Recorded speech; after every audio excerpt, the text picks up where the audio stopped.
Good evening, sir. Good evening.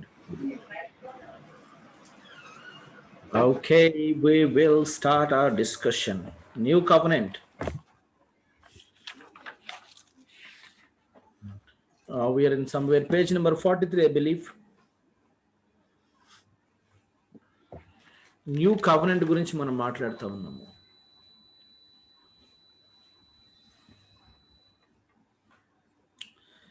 So new covenant లో the main important points, the provisions of the new covenant లో మనం మాట్లాడుతున్నాము. So how many points did we talk about? 6 or 7 or 8 points? ఏదో ఒక number మీ దగ్గర ఉండాలి నాకు తెలిసి. To 10 points we covered, sir. Okay, 11th point. Yeah, 11 points, correct, sir. More than 10. 10 points, 10th point. So హోషేయ గ్రంథం 2వ అధ్యాయం 18వ వచనం ప్రకారము ఈ న్యూ టెస్టామెంట్ కాలంలో, ఈ క్రొత్త నిబంధన నెరవేరుతున్నటువంటి కాలంలో యుద్ధం నిరోధించబడుతుంది. అలాగే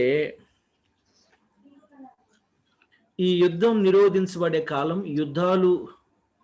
యుద్ధాలు యొక్క అవసరత కానీ ప్రస్తావన కానీ రానట కాలం ఏదైనా ఉందంటే అది మిలీనియం అవుతుంది. ఆ రకంగా చూసిన న్యూ టెస్టామెంట్ యొక్క ఫుల్ఫిల్మెంటు, నెరవేర్పు మిలీనియానికి ఆపాదించబడుతుంది. అది 10వ పాయింట్గా మనం గుర్తుపెట్టుకోవాలి. The foundation of the New Testament is, of course, the blood of Lord our Savior Jesus Christ. అయితే ఎందుకంటే why should there be the foundation? I mean, like the blood of Christ, Jesus Christ, be the foundation of the new covenant అంటే the old covenant was Mosaic law. ఆ Mosaic law ప్రకారము that old covenant was established with the blood of the animals. అయితే ఆ blood of the animals ప్రజల యొక్క పాపాలను సంపూర్ణంగా కడిగి వేయలేకపోయింది. ఇన్ఫ్యాక్ట్ హెబ్రీ పత్రిక చదివినప్పుడు మనకి ఏమర్థం అవుతుందంటే, ఆ బలులు అర్పించేటటువంటి ప్రధాన యాజకుడు కూడా, ఈవెన్ ద హై ప్రీస్ట్, తన పాపాలు కూడా సంపూర్ణంగా శాశ్వతంగా ఎప్పుడూ క్షమించబడలేదు. తను అర్పించు వాటిని మళ్ళీ మళ్ళీ సంవత్సరం రిపీట్ చేస్తూ అదే పనిగా అర్పిస్తూ ఉండేవాడు. వీటి వలన ఎప్పుడూ శాశ్వత ప్రాతిపదికన క్షమాపణ ప్రాప్తించలేదని మనకి లేఖనం స్పష్టంగా చెప్తుంది. అదే నూతన నిబంధన. నా టెల్ మీ, పాత నిబంధన క్రింద వేల సంవత్సరాలు, వేలు అనేది చాలా పెద్దది అనిపిస్తే అట్లీస్ట్ ఒక 1500 years కాలంలో జంతు బలుల ద్వారా ఒక ప్రధాన యాజకుని యొక్క మధ్యవర్తిత్వము ద్వారా దేవుని సింహాసనాన్ని చేరే ప్రయత్నం చేసి జంతు రక్తాన్ని ప్రోక్షించి పాప క్షమాపణ కొరకు ప్రయత్నం చేసి అలసి సొలసి ఉన్నటువంటి జనాంగం ఏది?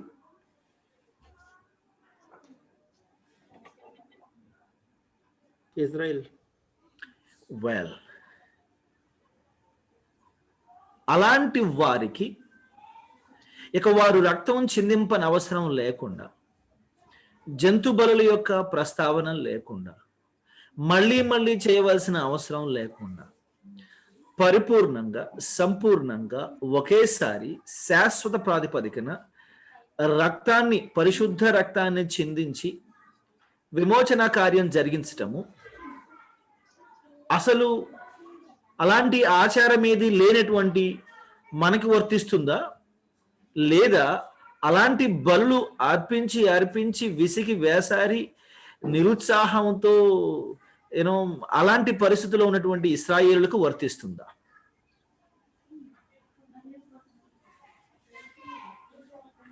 The blood of Jesus Christ is the ultimate solution అన్నప్పుడు ఈ అల్టిమేట్ సొల్యూషన్ కు ముందు ఎంతో విశేషమైన కృషి, ప్రయత్నం, పట్టుదల, పోరాటం ఉండాలా. అవన్నీ వైఫల్యం చెంది ఉండాలా. నా ఎవరికి the blood of Jesus Christ is ultimate solution లాగా అనిపించే అవకాశం ఉంది అన్నప్పుడు అబ్సల్యూట్లీ ఏదో మాట్లాడారు, ఎవరో మాట్లాడారు. Israelite sir. Yes sir, thank you. ఇశ్రాయేలీయులు వాళ్ళకి అది సరిపోతుంది. ఎందుకంటే రక్తం చిందించి దేవుణ్ణి ఆశ్రయించి ఆ బలులు అర్పించటం ద్వారా తమ పాపాలకు ప్రాయశ్చిత్తాన్ని సమకూర్చుకునే ప్రయత్నము, ఆచారము ధర్మశాస్త్ర సంబంధమైంది కనుక దానికి విరుద్ధమైనటువంటిదే ఈ నూతన నిబంధన తాలూకు. సో ఇప్పుడు ఆ జంతు రక్తము ద్వారా ప్రతిష్ఠించబడినటువంటి ఆ ధర్మశాస్త్రం అనే పాత నిబంధన చేయలేనటువంటి వాటిని యేసుక్రీస్తు ప్రభుల వారి ద్వారా దేవుడు చేసి ఉన్నాడని చెప్పి మనము రోమా పత్రిక 8వ అధ్యాయము 2వ వచనంలో 3వ వచనంలో చదువుకోవచ్చు. రైట్. ఇప్పుడు దీన్ని బట్టి మనకి ఏమర్థం అవుతుందంటే పాత నిబంధన, కొత్త నిబంధనకు సంబంధించి దయచేసి కొత్త నిబంధన అనే పేరు రాగానే మత్తయి నుంచి ప్రకటన గ్రంథం వరకు ఊహించుకోబాకండి. That is the fundamental mistake we all do. మనకి కొత్త నిబంధన అనగానే ఇమీడియట్ మెమరీ ఎక్కడ ఉంటుందండి? మాథ్యూ. న్యూ టెస్టిమెంట్ అనగానే చిన్న బైబిల్, న్యూ టెస్టిమెంట్ అనగానే బ్లూ బైబిల్. అంటే ఓల్డ్ టెస్టిమెంట్ అంటే బ్లాక్ బైబిల్, న్యూ టెస్టిమెంట్ అంటే బ్లూ బైబిల్.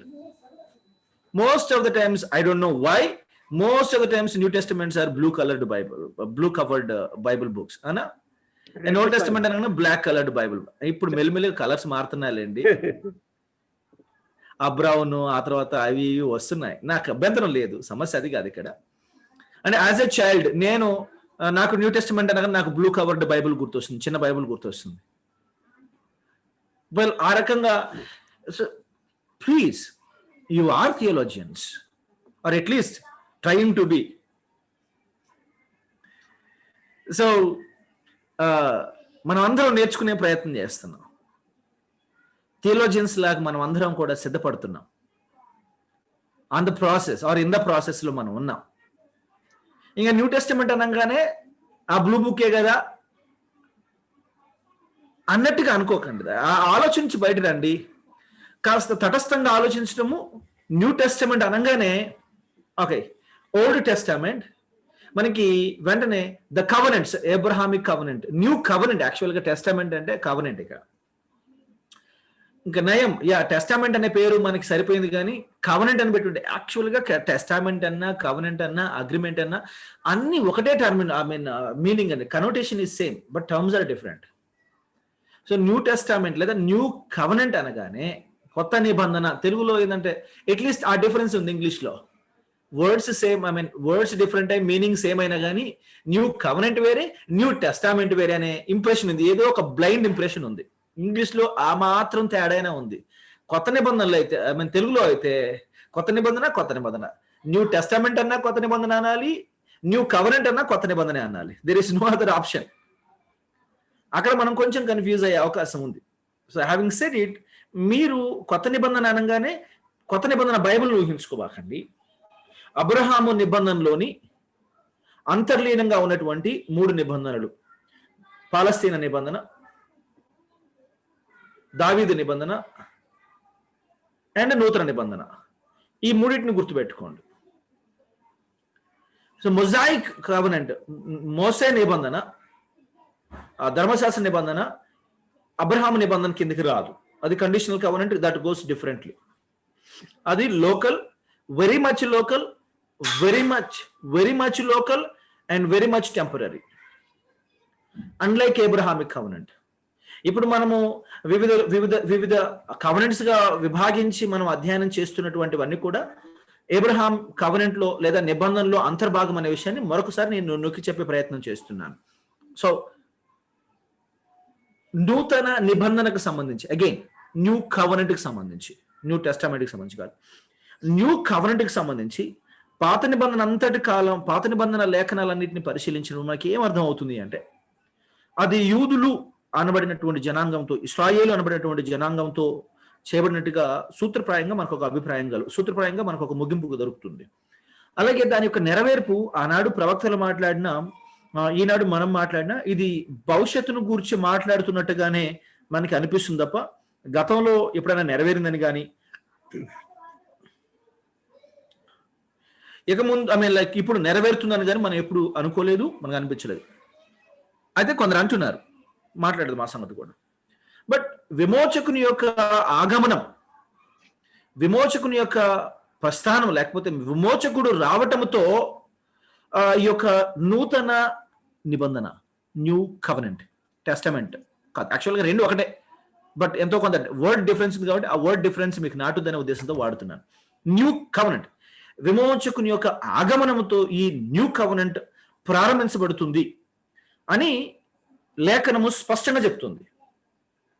అయితే ఈ న్యూ కవెనెంట్, నూతన నిబంధన అనేది ఇశ్రాయేలీలతోనే చేయబడింది. ఇది ఒక శాశ్వతమైనటువంటి నిబంధన, నిత్య నిబంధన. It is an eternal covenant.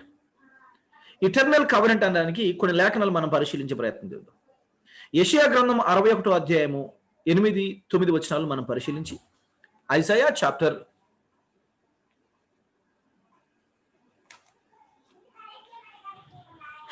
61 verse number 8 and 9.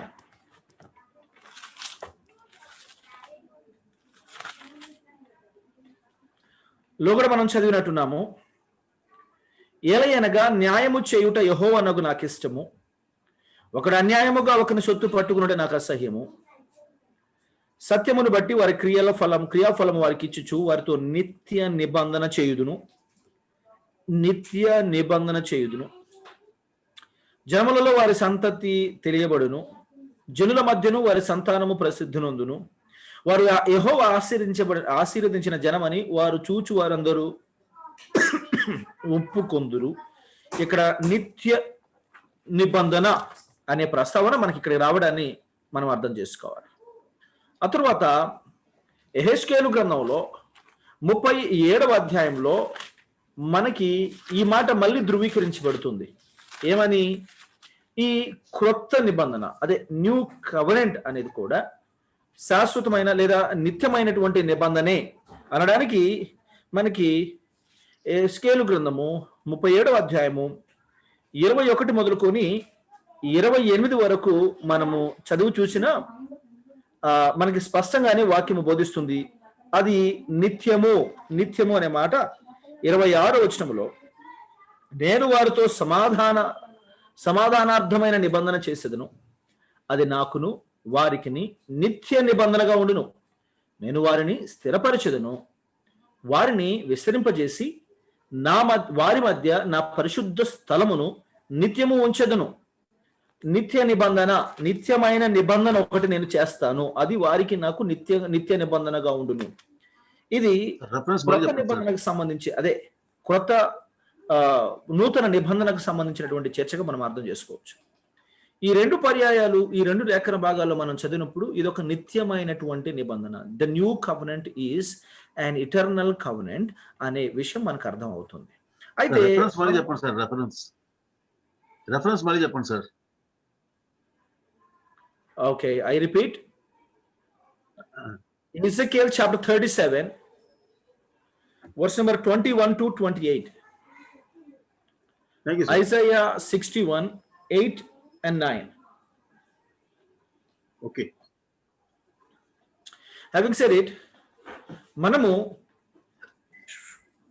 నూతన నిబంధన ప్రస్తావన తాలూకు ఇర్మియా గ్రంథాన్ని చదువుకున్నాం పోయిన వారం. ఇర్మియా గ్రంథంలోని 31వ అధ్యాయము 31 నుంచి 34 వచనాలు చదువుకున్నాము. వాటిలో మనకి బేసిక్ గా అర్థమైన పాయింట్లు ఏంటంటే, మొదట ఇశ్రాయేలు సమకూర్చబడాలి. Israel to be gathered. నూతన నిబంధన నెరవేర్పుకు కావలసినటువంటి దానికి ముందు జరగవలసినటువంటి సంఘటనలు, దానికి ఉండవలసినటువంటి వాతావరణం, ఇశ్రాయేలు సమకూర్చబడాలి.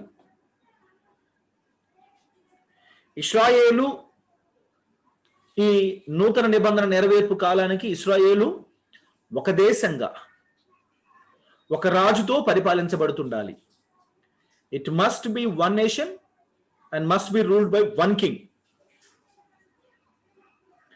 అండ్ ఇశ్రాయేలు దేశంలో విగ్రహాలు కానీ అపవిత్రత కానీ కనిపించకుండా వారందరూ కూడా శుద్ధీకరించబడి క్షమించబడిన వారై ఉండాలి. భక్తిహీనత కానీ విగ్రహాలు కానీ కనిపించకుండా వారందరూ శుద్ధీకరించబడి క్షమించబడిన వారై ఉండాలి. అంటే నూతన నిబంధన నెరవేరుతుంది అనడానికి ఇవి కనబడాలి మనకి. ఇశ్రాయేలు సమకూర్చబడాలి, వాళ్ళొక దేశంగా ఉండి ఒక రాజు చేత పరిపాలించబడుతూ ఉండాలి, శుద్ధీకరించబడి పాపాలు క్షమించబడి ఒక వాళ్ళు విగ్రహారాధన లేకుండా ఉండాలి. అదేవిధంగా క్షమించబడిన తరువాత, శుద్ధీకరించబడిన తరువాత వాళ్ళ దేశమందు ఇశ్రాయేలు శాశ్వతం ఫర్ ఎవర్ వాళ్ళు అక్కడ నివాసం ఉండగలగాల. స్థాన భ్రంశం లేకుండా, మళ్ళీ చెదరగొట్టబడకుండా, మళ్ళీ ఆక్రమణకు గురి కాకుండా, శత్రు వశం కాకుండా వాళ్ళు వాళ్ళ భూభాగంలోనే శాశ్వతంగా స్థాపించబడాలి. అలాగే 6వ విషయం ఏంటంటే వాళ్ళ దేశంలో రైట్ వారితో సమాధానార్థమైనటువంటి నిబంధన, అంటే పీస్, కవెనెంట్ ఆఫ్ పీస్. అంటే వాళ్ళందరినీ దేవుడు సమాధానంగా కాపాడతాడు. ఇప్పటి వరకైతే ఆ పరిస్థితి లేదు, రెస్ట్లెస్నెస్గానే ఉన్నారు. ఎప్పటికీ యుద్ధాలు, భయం, ఇలాంటి పరిస్థితుల మధ్య వాళ్ళు జీవనం కొనసాగిస్తున్నారు. టెక్నాలజీ ఉంది, అడ్వాన్స్డ్ టెక్నాలజీ ఉంది, బట్ యాజ్ అ హోల్ మనం చూసినప్పుడు శత్రుభయం చాలా బలంగా ఉంది, ప్రాణభయం చాలా బలంగా ఉంది. ఎవరు ఎప్పుడు ఎలా ఎక్కడి నుంచి విరుచుపడతారో తెలియనటువంటి పరిస్థితి నెలకొని ఉంది. సో ఈ ప్రమాదాలు ఉన్నాయి. ఈ ప్రమాదాల నుంచి విడిపించబడాలి. Peace, covenant of peace must be established. కానీ ఇశ్రాయేలుకు నేడు ఆ పరిస్థితి లేదన్న విషయం మీరందరూ ఎరుగుదురు. అలాగే 6వ విషయం మనం మాట్లాడితే దేవుని యొక్క టాబర్నాకిల్, అంటే ప్రత్యక్ష గుడారము వాళ్ళ మధ్యలో ఉండాలి. ఇది ఎలా సాధ్యమవుతుందంటే ఆయన క్రీస్తు విమోచకుడు, వాళ్ళ రక్షకుడు వారి మధ్య వ్యక్తిగా, భౌతికంగా ఆయన వారి మధ్య ఉండటం ద్వారా ఈ ప్రత్యక్ష గుడారము వారి మధ్య ఉన్నట్టుగా మనం అర్థం చేసుకోవచ్చు. ఇప్పుడు క్రీస్తు ప్రభుల వారు వారి మధ్య వ్యక్తిగతంగా, భౌతికంగా లేడు అనే సంగతి కూడా మనందరికీ స్పష్టమే. అలాగే ఇశ్రాయేలీ దేశం గురించి ప్రపంచ అన్య దేశాలన్నీ కూడా తెలుసుకుంటా ఏమనంటే ఇది దేవుని దేశం, ఇది దేవుని చేత ఆశీర్వదింపబడినటువంటి దేశం అని ఇశ్రాయేలును గుర్తించి ఇశ్రాయేలును మాదిరిగా తీసుకొని బ్రతకడం మొదలు పెడతాయి.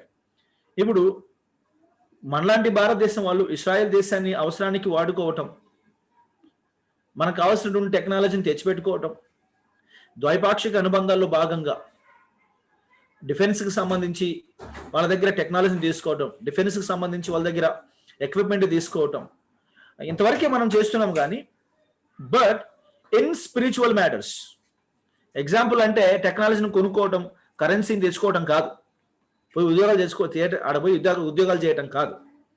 అంటే రిలీజియస్ అఫైర్స్లో, భక్తి విషయాలలో ఇశ్రాయేలును ప్రపంచ దేశాలు మాదిరిగా తీసుకోవాలి. అండ్ సాడ్ టు సే నేడు భక్తి విషయాల్లో ఇశ్రాయేల్ని మాదిరిగా తీసుకునే స్థితిలో ఇశ్రాయేల్ పరిస్థితి లేదు. అది మీ అందరూ తెలుసు. వాళ్ళ పరిస్థితి ఘోరంగా ఉంది. ఇశ్రాయేలీలో భక్తిహీనులు. ముందు వాళ్ళకి భక్తి లేదు.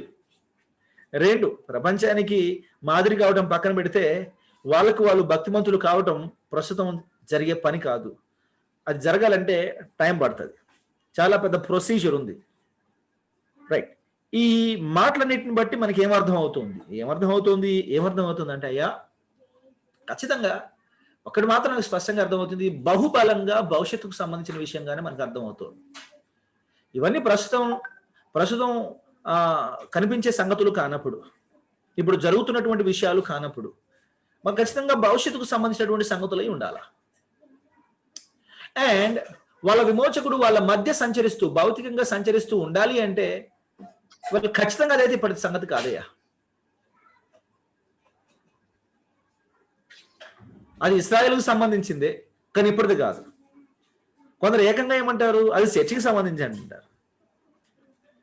అసలు చర్చ్ అనేది ఇక్కడ ప్రస్తావనలో లేదు అంటారు కదా. చర్చ్ అనేది ఇక్కడ చర్చిలోనే లేదు. అది ఇశ్రాయేల్ అయినా విమోచకుడు వాళ్ళ మధ్యలో ఉండాలి భౌతికంగా. ఆయన మందసం వాళ్ళ మధ్యలో ఉండాలి, అంటే విమోచకుడు వాళ్ళ మధ్యలో ఉండాలి. లేదు. సో ఏ రకంగా చూసినా ఇది భవిష్యత్తే అనేది నిర్వివాదాంశం. అండ్ ఈ నిబంధన నెరవేర్పు వారిని ఒక దేశంగా సమకూర్చి వారిని వాళ్ళ భూభాగంలో నాటి సమాధానార్థమైన నిబంధన వారి మధ్యలో వారితో ఆయన చేయాలి అంటే ప్రక్షాళన చాలా జరగాలి. ప్రక్షాళన మన భాషలో ఏంది? It is regeneration, it is forgiveness and it is justification. And మనందరికీ తెలిసింది ఏంటంటే రీజనరేషన్, జస్టిఫికేషన్ అండ్ ఫర్గివ్నెస్ అనేవి పరిశుద్ధాత్మ దేవుని యొక్క ప్రమేయంతో జరిగే పనులు. మీరు అనొచ్చు, అయ్యా మరి పరిశుద్ధాత్మతో జరిగే పనులు అవుతే మరి ఇప్పుడు పరిశుద్ధాత్మ దేవుని పరిచర్య ఉంది కదా.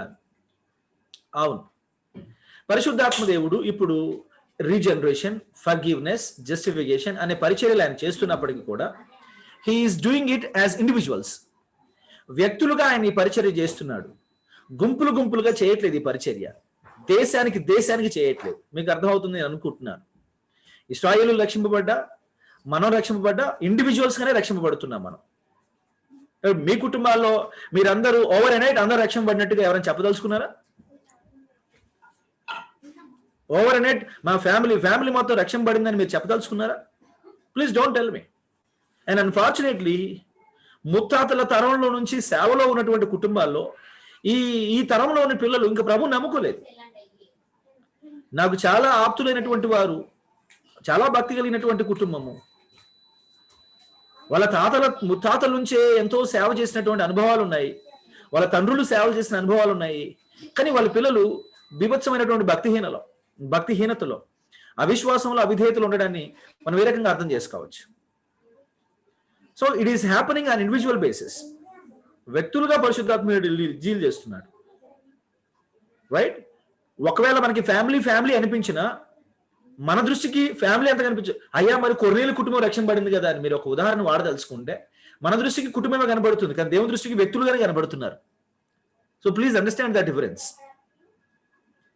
అని యేసుక్రీస్తు ప్రభువుల వారి విషయం గురించి మాట్లాడితే వారి కుటుంబం రక్షణ పడలేదన్న విషయాన్ని మీ అందరికీ సభాముఖంగా మనవి చేసుకుంటున్నాను. ప్రభువారు చనిపోయి సమాధి చేయబడి పునరుద్ధరణ అయిన తర్వాత కానీ ఎప్పటికో ఆయన తమ్ముళ్ళు మారు మనసు పొందిన వారు కాదు. ఏమంటారు? ఫ్యామిలీ అనడానికి ప్రస్తావన తీసుకొస్తున్నారు.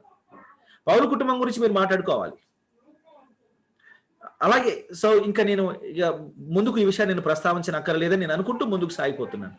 సో ఇప్పుడు కూడా పరిశుద్ధాత్మ దేవుని యొక్క శుద్ధీకరించే పరిచర్య, నూతన జన్మనిచ్చే పరిచర్య, క్షమించే పరిచర్య, నీతిమంతులుగా తీర్చే పరిచర్య కొనసాగుతుంది, కానీ వ్యక్తులకు కొనసాగుతుంది. కానీ ఇశ్రాయేలుకు సంబంధించి యాజ్ ఎ నేషన్ జరగాలి. ఇది యాజ్ ఎ నేషన్ జరగాలి, వ్యక్తులుగా కాదు. ఒక దేశంగా, ఒక జనాంగంగా జరగాలి. ఇది జరగాలి అంటే పరిశుద్ధాత్మ దేవుడు, మనం చదువుకుంటాం కదా, పరిశుద్ధాత్మ దేవుడు outpouring of the Holy Spirit, పరిశుద్ధాత్మ దేవుడు నా ఆత్మను కుమ్మరిస్తాను అనే ప్రస్తావన మనం చదువుకుంటాం.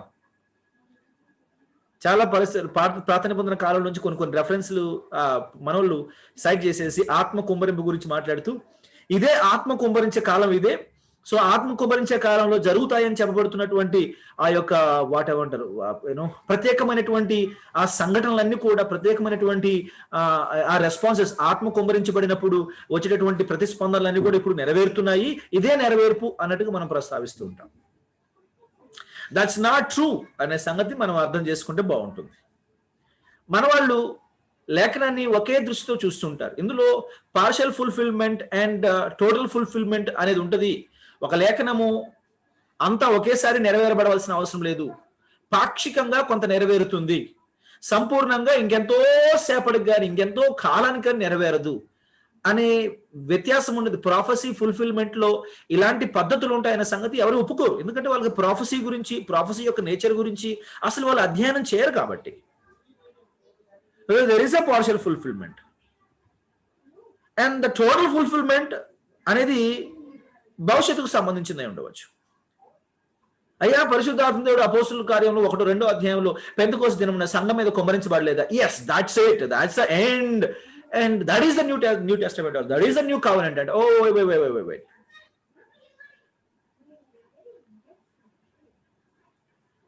యాక్చువల్గా జరిగింది ఏమిటి?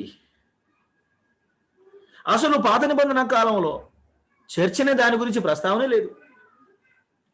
ప్రవక్తలు ఎవరికి సంఘాన్ని గురించినటువంటి అవగాహన లేదు. అపోస్తుల్లో కూడా దాదాపుగా సంఘాన్ని గురించిన అవగాహన లేదు. కమాన్, పీటర్కి లేదు. పౌలు అనబడినటువంటి ఒక వ్యక్తి ద్వారా ఈ అన్యుల గురించినటువంటి పరిచర్య, ఐ మీన్ లైక్ అన్యులు కూడా సంఘంలోకి ఆహ్వానించబడుతున్నారన్న సంగతి పేతురుకి దేవుడు పలుమార్లు చూపించాల్సిన అవసరం వచ్చింది. వాళ్ళ ఆయన కన్ఫర్మేషన్ కొరకు, అపోస్తుల యొక్క కన్ఫర్మేషన్ కొరకు సమరయుల మీద పరిశుద్ధాత్మ దేవుడు దిగి రాకుండా ఆగాడు. ఆశ్చర్యం, అతిశయోక్తి ఏదైనా కావచ్చు, కానీ ఫిలిప్పు సువార్త ప్రకటించి వారికి బాప్తిసం ఇచ్చినప్పుడు కూడా పరిశుద్ధాత్మ దేవుడు వారి మీదకి దిగి రాకపోవడం ఆశ్చర్యం, ఎంతైనా ఆశ్చర్యం. ఎందుకంటే అపోస్తుల కళ్ళ సాక్షిగా, లేకపోతే అపోస్తుల సాక్షిగా ఆయన వారి మీదకి దిగి రావడం ద్వారా నేను సమరయులను కూడా చేర్చుకుంటున్నాను అనేటటువంటి ఒక దాన్ని ఏమంటారు, ప్రూఫ్, గ్యారంటీని. అలాగే పేతురు వచ్చేంత వరకు పేతురు ద్వారా, అపోస్తుడైనటువంటి పేతురు ద్వారానే కొర్నేలు కుటుంబం మీదకి కూడా ఆయన దిగి రావటం. ఇలా మనం లేఖన భాగాలు చదువుకున్నప్పుడు అపోస్తుల ద్వారా ఈ పని జరగడం ద్వారా మనకి ఏమర్థం అవుతుందంటే సంఘంలో అన్యులు కూడా ఇన్వాల్వ్ అవుతున్నారు, లేకపోతే ఇంక్లూడ్ చేయబడుతున్నారు అనే సంగతి. బట్ న్యూ టెస్టమెంట్ కి సంబంధించి లేదా న్యూ కవెనెంట్ కి సంబంధించి, అయ్యా ఇది ఎక్స్క్లూజివ్లీ ఫర్ ఇస్రాయల్ అని మాట్లాడుకున్నాం కదా. ఎస్, అది ఎక్స్క్లూజివ్గా ఇస్రాయల్ అయినప్పుడు మళ్ళీ సంఘం ఎక్కడి నుంచి వచ్చింది? ఈ విషయాన్ని కాసేపు పక్కన పెడదాం. అది ఇశ్రాయేలీయుల విషయంలో నెరవేరాలన్నా ముందు ప్రక్షాళన జరగాలి, ఆధ్యాత్మికమైనటువంటి శుద్ధీకరణ ప్రక్రియ జరగాలి, అండ్ అది యేసుక్రీస్తు ప్రభువు వారి యొక్క రక్త మూలంగానే జరగాలి. అంటే ఇప్పటికి కాకపోయినా ఇంకెప్పటికైనా వాళ్ళు యేసుక్రీస్తు రక్తం యందు విశ్వాసం ఉంచుట ద్వారానే ఒక దేశంగా, ఒక జనాంగంగా ప్రక్షాళన పొందుకుంటారని, యేసుక్రీస్తు రక్తాధారితంగా నిర్మితమైనటువంటి ఆ నూతన నిబంధనను గుర్తించి నిబంధనను క్లెయిమ్ చేయడం మొదలు పెడతారని మనం ఈ దశలో అర్థం చేసుకోవచ్చు. మూవింగ్ ఆన్ ఫర్దర్, ఈ న్యూ కవెనెంట్ యొక్క క్యారెక్టరిస్టిక్స్ గురించి మనం మాట్లాడుకుందాం. వైఖరి లేదా స్వభావాన్ని గురించి మనం మాట్లాడదాం బ్రదర్. అండ్ అగైన్ రిపీటెడ్గా కొన్ని సంగతులు మనం రిపీటెడ్గా మాట్లాడుకోవాల్సి ఉంటుంది. ఇతర ఇశ్రాయేలీయుల నిబంధనల వలె, ఏమని అబ్రహాం నిబంధనలో మనం ఆడుకున్నాం కదా, రైట్, అన్కండిషనల్ కవెనెంట్ అని, డేవిడ్ కవెనెంట్ అన్కండిషనల్ కవెనెంట్ అని, and Palestinian covenant unconditional covenant అని, రైట్, ఇవి అన్కండిషనల్ కవెనెంట్ అని. So in as much as they were unconditional covenants, so is the new covenant. New covenant కూడా unconditional covenant. ఎందుకు దీన్ని మనం unconditional covenant గా చెప్పుకోవాల్సి వస్తుంది అంటే, eternal covenant, every eternal covenant is unconditional covenant. Every eternal covenant is unconditional covenant. I will. This is also covenant that purely depends on I will. I will. If Jeremiah 31 అధ్యాయం 33 వచనంలో I will అనే ప్రస్తావన మనం చూస్తాం. If the Lord says I will, then it simply means it is unconditional.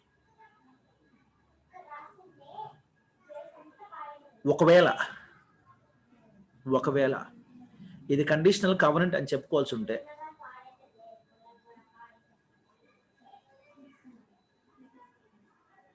ఇందాక మనం regeneration కావాలి, ఇశ్రాయేలీలు regenerate కావాలి, ఇశ్రాయేలు రక్షణ పొందాలి, ఇశ్రాయేలు క్షమించబడాలనుకున్నాం కదా. మన విషయం మాట్లాడుకుందాం. మనము రీజనరేట్ అయ్యారా?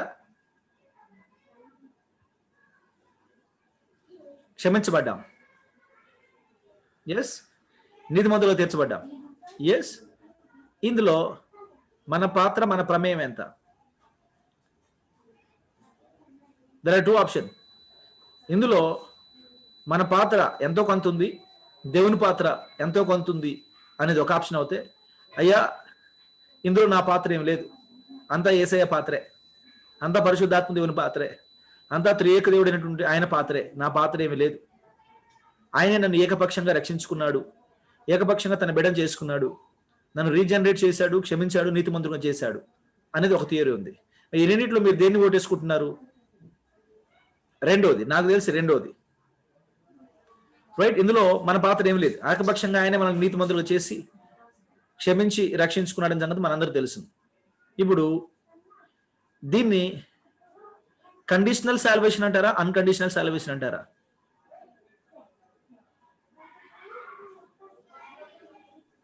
అన్కండిషనల్. కండిషనల్ అయితే మనం ఎప్పుడు రక్షింపబడాలా? మీరు చెప్పండి. కండిషనల్ అంటే మనం ఎప్పుడు రక్షింపబడాలా? అట్లీస్ట్ ఒక కండిషన్ ఏంటి? కండిషనల్ అట్లీస్ట్ ఒక కండిషన్ పెట్టి జీవితకాలంలో మీరు యెరూషలేము ఒకసారైనా వెళ్ళొస్తే ఆ రకంగా మీరు రక్షింపబడతారని చెప్తే ఎంతమంది వెళ్ళగలిగి ఉండేవారు? సార్ మన గ్రూపులలో కపుల్ ఆఫ్ మెంబర్స్ వెళ్ళొస్తుండే వాళ్ళేమో. బట్ నాలాంటి వాళ్ళ పరిస్థితి ఏంటి? ఎంతో మంది పేదల పరిస్థితి ఏంటి? ఆదివాసీల పరిస్థితి ఏంటి? ట్రైబల్స్ పరిస్థితి ఏంటి? పేదోళ్ళ పరిస్థితి, పల్లెటూరులో ఉండే పరిస్థితి ఏంటి? చాలా మంది అసంఖ్యాకులైన పాస్టర్లు పేదోళ్ళే ఉన్నారు. ఇప్పుడు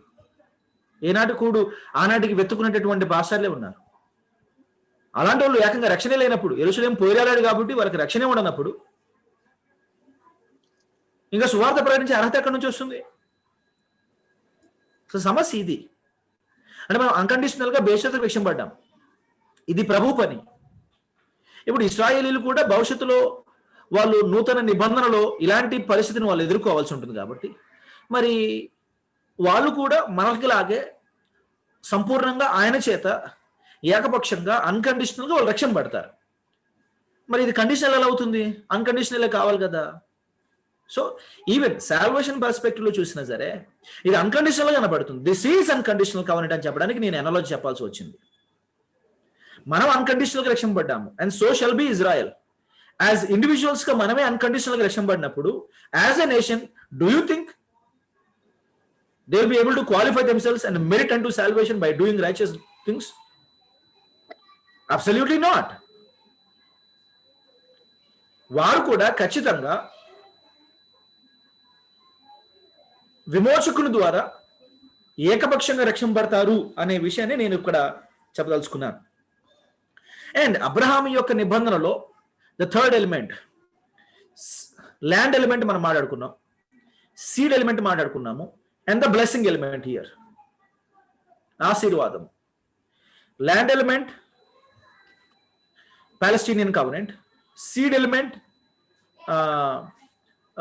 డేవిడిక్ కవెనెంట్, and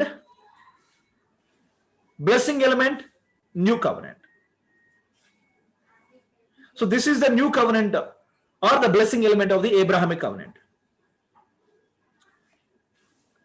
ఇప్పుడు ఈ blessing element of the Abrahamic covenant నెరవేర్పులోకి రావాలి అంటే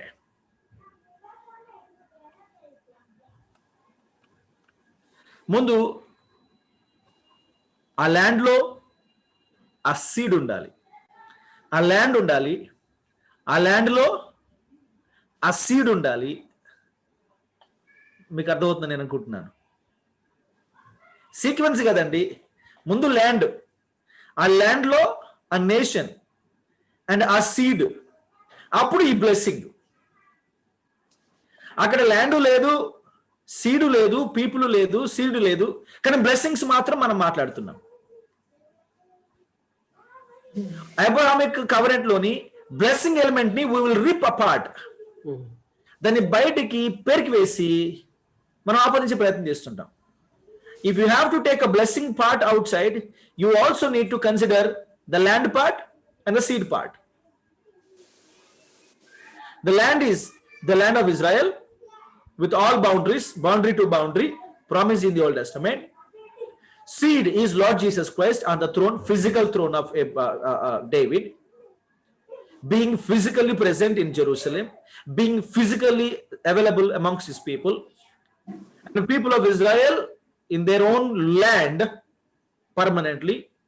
Then comes the blessing. ఈ రెండింటిని మనం అడ్రస్ చేయకుండా you cannot directly jump onto a blessing section. It is, of course, మనకు అలవాటు అది. This is the problem of most of the interpreters.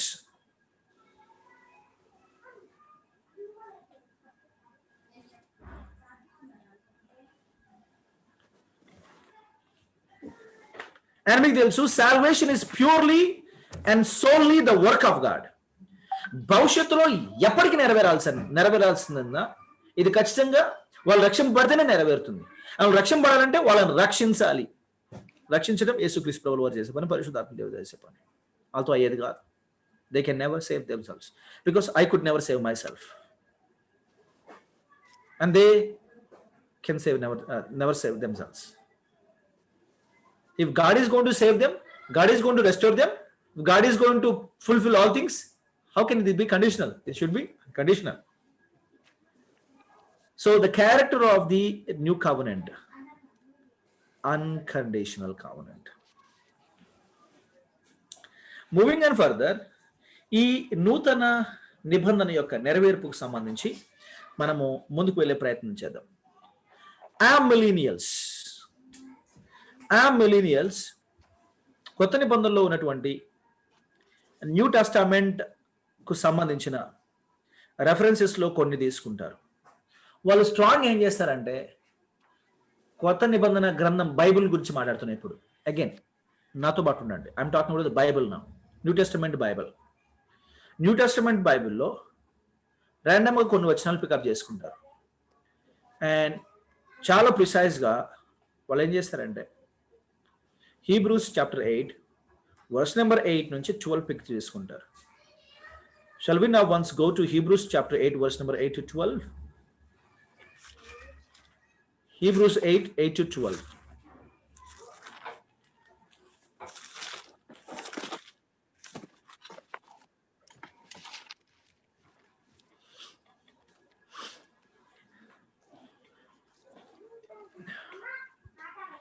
ఏడు నుంచి చదవండి, ఇబ్బంది ఏం లేదు. ఏలైనగా ఆ మొదటి నిబంధన లోపము లేనిదైతే రెండవ దానికి అవకాశం ఉండనేరదు. హెబ్రీ పత్రిక 8వ అధ్యాయము 8వ వచనం నుంచి 13వ వచనం వరకు మనం చదువుతున్నాం. 12వ వచనం. అయితే ఆయన ఆక్షేపించి వారితో ఇలాగూ చెప్పుచున్నాడు, ప్రభు ఇట్లా నేను ఇదిగో యొక్కాలం వచ్చున్నది, అప్పట్లో ఇశ్రాయేలు ఇంటి వారితోనూ యూదా ఇంటి వారితోనూ నేను క్రొత్త నిబంధన చేయుదును. అది నేను ఐగుప్తు దేశంలో నుండి వీరి పితరులను వెలుపలికి రప్పించుటకై వారిని చేయి పట్టుకునే దినమున వారితో నేను చేసిన నిబంధన వంటిది కాదు. ఏమనగా వారు నా నిబంధనలో నిలవలేదు కనుక నేను వారిని అలక్ష్యం చేసి తినని ప్రభువు చెబుతున్నాడు. ఆ దినములైన తరువాత ఇశ్రాయేలు ఇంటి వారితో నేను చేయు నిబంధన ఏదనగా వారి మనసులో నా ధర్మ విధులను ఉంచేదును, వారి హృదయం మీద వాటిని రాయుదును. నేను వారికి దేవుడిని అయ్యుదును, వారు నాకు ప్రజలయ్యుదురు. వారిలో ఎవడనూ ప్రభువును తెలుసుకొనుడని తన పట్టణస్థునికైనను తన సహోదరునికైనను ఉపదేశం చేయుడు. ఇవి మనం చదువుకున్నవే. వారిలో చిన్నపిల్లలు మొదలుకొని పెద్దల వరకు అందరూ నన్ను తెలుసుకుందరు. నేను వారి దోషముల విషయమై దయగలిగి వారి పాపమును ఇక నిండు జ్ఞాపకం చేసుకున్న ప్రభు సెలవిచ్చున్నాడు. ఏంటి, ఎందుకయ్యా, ఏంది సమస్య ఏంది అని మనం అన్నాం అనుకోండి.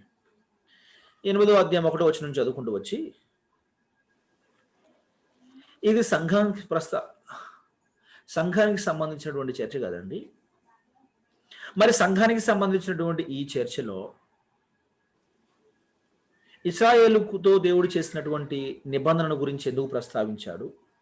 ఇది సంఘానికి సంబంధించింది కాకపోతే ఇది సంఘంలో నెరవేరేది కాకపోతే, ఆల్రెడీ సంఘమే దేవుని రాజ్యంగా దేవుని పరిపాలనలో కొనసాగేదిగా కాకపోతే, మరెందుకు సంఘానికి సంబంధించినటువంటి చర్చలో ఇక్కడ ఇశ్రాయేల్ గురించి మాట్లాడాడు? ఆ ప్రజలతో చేశాను ఆ రోజుల్లో అన్నట్టుగా చెప్పాడు కదా. సమస్య ఏంటంటే ప్రియులారా, ఈ యొక్క రెఫరెన్స్ అంతట్లో చదివినప్పుడు ఇట్ ఈస్ వెరీ క్లియర్, ఇశ్రాయేలు ఇంటి వారితోనూ యూదా ఇంటి వారితోనూ, ఇశ్రాయేలు ఇంటి వారితోనూ యూదా ఇంటి వారితోనూ ఒక కవనెంట్ అన్కండిషనల్ కవనెంట్ అయినప్పుడు, ఒక కవనెంట్ ఇటర్నల్ కవనెంట్ అయినప్పుడు, ఆ కవనెంట్ని మార్చటం న్యాయం కాదు. ఐ విల్ అని ఆయన వాగ్దానం చేసినప్పుడు, ఇశ్రాయేల్ ఇంటితో ఐ విల్ అని వాగ్దానం చేస్తే, యూదా వారితో ఐ విల్ అని వాగ్దానం చేస్తుంటే, మళ్ళీ వాళ్ళు అవిధేయులని, మళ్ళీ వాళ్ళు అపనమ్మకస్తులని, మళ్ళీ వాళ్ళు భక్తిహీనులని వేరొకరి దగ్గరికి వెళ్ళి వాళ్ళతో ఐ విల్ అని చెప్పి, వాళ్ళతో నిత్య నిబంధన అని చెప్పి, వాళ్ళతో ఫర్ ఎవర్ అని చెప్పి, మళ్ళీ వాళ్ళు సరైన వాళ్ళు కాదు, బుద్ధిమంతులు కారు అని చెప్పి వేరే జనాంగాన్ని లోపలికి తీసుకురావటం, వేరే జనాంగంతో తన నిబంధన నెరవేర్చుకోవటం, ఈజ్ ఇట్ మోరల్లీ యాక్సెప్టబుల్?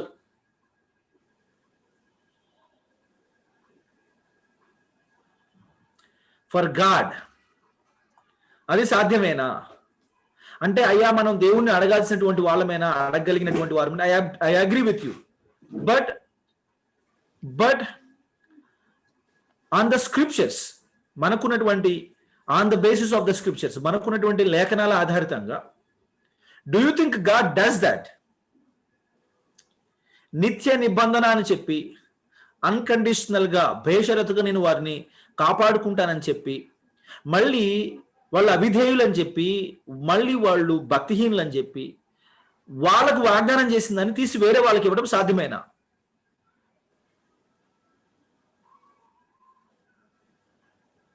న్యాయం అయితే చేయకూడదు సార్. రైట్, అది సాధ్యం కాదు, మోరల్లీ నాట్ పాసిబుల్. ఎందుకంటే it affects, if something happens to new testament, it happens to Davidic covenant. If it happens to Palestinian covenant, it ultimately affects Abrahamic covenant. Do you think అంత ఈజీగా ఉండదండి? New covenant లో మనకు నచ్చినవి చాలా elements ఉన్నాయి కాబట్టి మనం సంఘం ఎదురు ఉద్దేశించుకొని సంబరపడితే అంతవరకు ఓకే, కానీ మనం ఈ విషయంలో జాగ్రత్త పడకపోతే దీని ఇంపాక్ట్ డేవిడిక్ కవెనెంట్ మీద ప్రభావం చూపిస్తుంది. డేవిడిక్ కవెనెంట్ ప్రభావము పాలస్టీనియన్ ది ఏబ్రహామిక్ కవెనెంట్ మీద ప్రభావం చూపిస్తుంది. ఈ ప్రాబ్లమ్స్ ఉన్నాయి. మనం ఒక కవెనెంట్ తోటి, ఒక న్యూ టెస్టమెంట్ న్యూ కవెనెంట్ తోటి, న్యూ కవెనెంట్ లో బ్లెస్సింగ్స్ ఉన్నాయి కాబట్టి ఆ ఒక్క కవెనెంట్ మాకు కావాలి అంటే no. If you claim new covenant, you have to claim Palestinian covenant, you have to claim Davidic covenant. Is it possible? Can you claim Davidic covenant? Can you claim Palestinian covenant?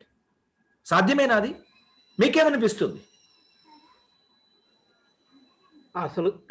అసలు కవెనెంట్లే కాదు sir, అసలు claim అనే వర్డే పెద్ద danger, చాలా పెద్ద ప్రమాదకరం.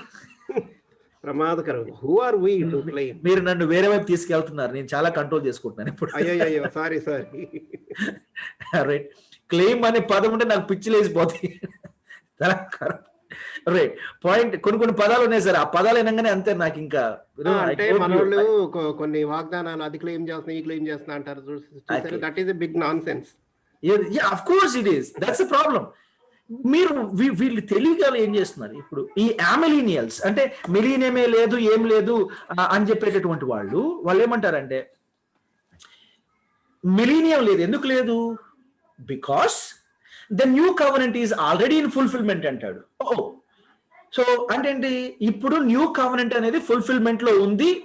ఇప్పుడు already fulfilment లో ఉంది కాబట్టి ఇంకా భవిష్యత్ అనేది లేదు, ఇంకా ఫుల్ఫిల్మెంట్ అంటే మిలీనియం 1000 ఏళ్ల పరిపాలన అంటూ లేదనేది వాని వాదన. కానీ సమస్య ఏంటంటే you can not restrict your self to only new covenant. నేను ఒక కొత్త నిబంధనలో మాత్రమే కవనెంట్ అనే పదాన్ని వాడుతున్నాను. ఒక కొత్త కవనెంట్ లో మాత్రమే నేను అంతర్భాగం అవుతాను. I'm not part of Davidic covenant. I'm not part of Palestinian covenant. See, this is a sequence. New covenant only fulfills when the seed in the land, remember the process, when the seed in the land rules Israel. Now, is the seed ruling in the land? The question, yes or no? Is the seed ruling in the land? No. It's clear. So, you cannot expect the new covenant to fulfill. I am very proud. I am teaching some police officers right in the uniform nowadays. This is a testimony, okay? All right. All right. Having said it, moving on further. Screenshot photo. కొంచెం మనం జాగ్రత్తగా మాట్లాడుకుంటే మంచిది. All right. Moving on further. ఏదో చెప్తున్నాను, వాళ్ళ uniform చూసేటప్పటికి నాకు మాటలు రావట్లేదు. All right.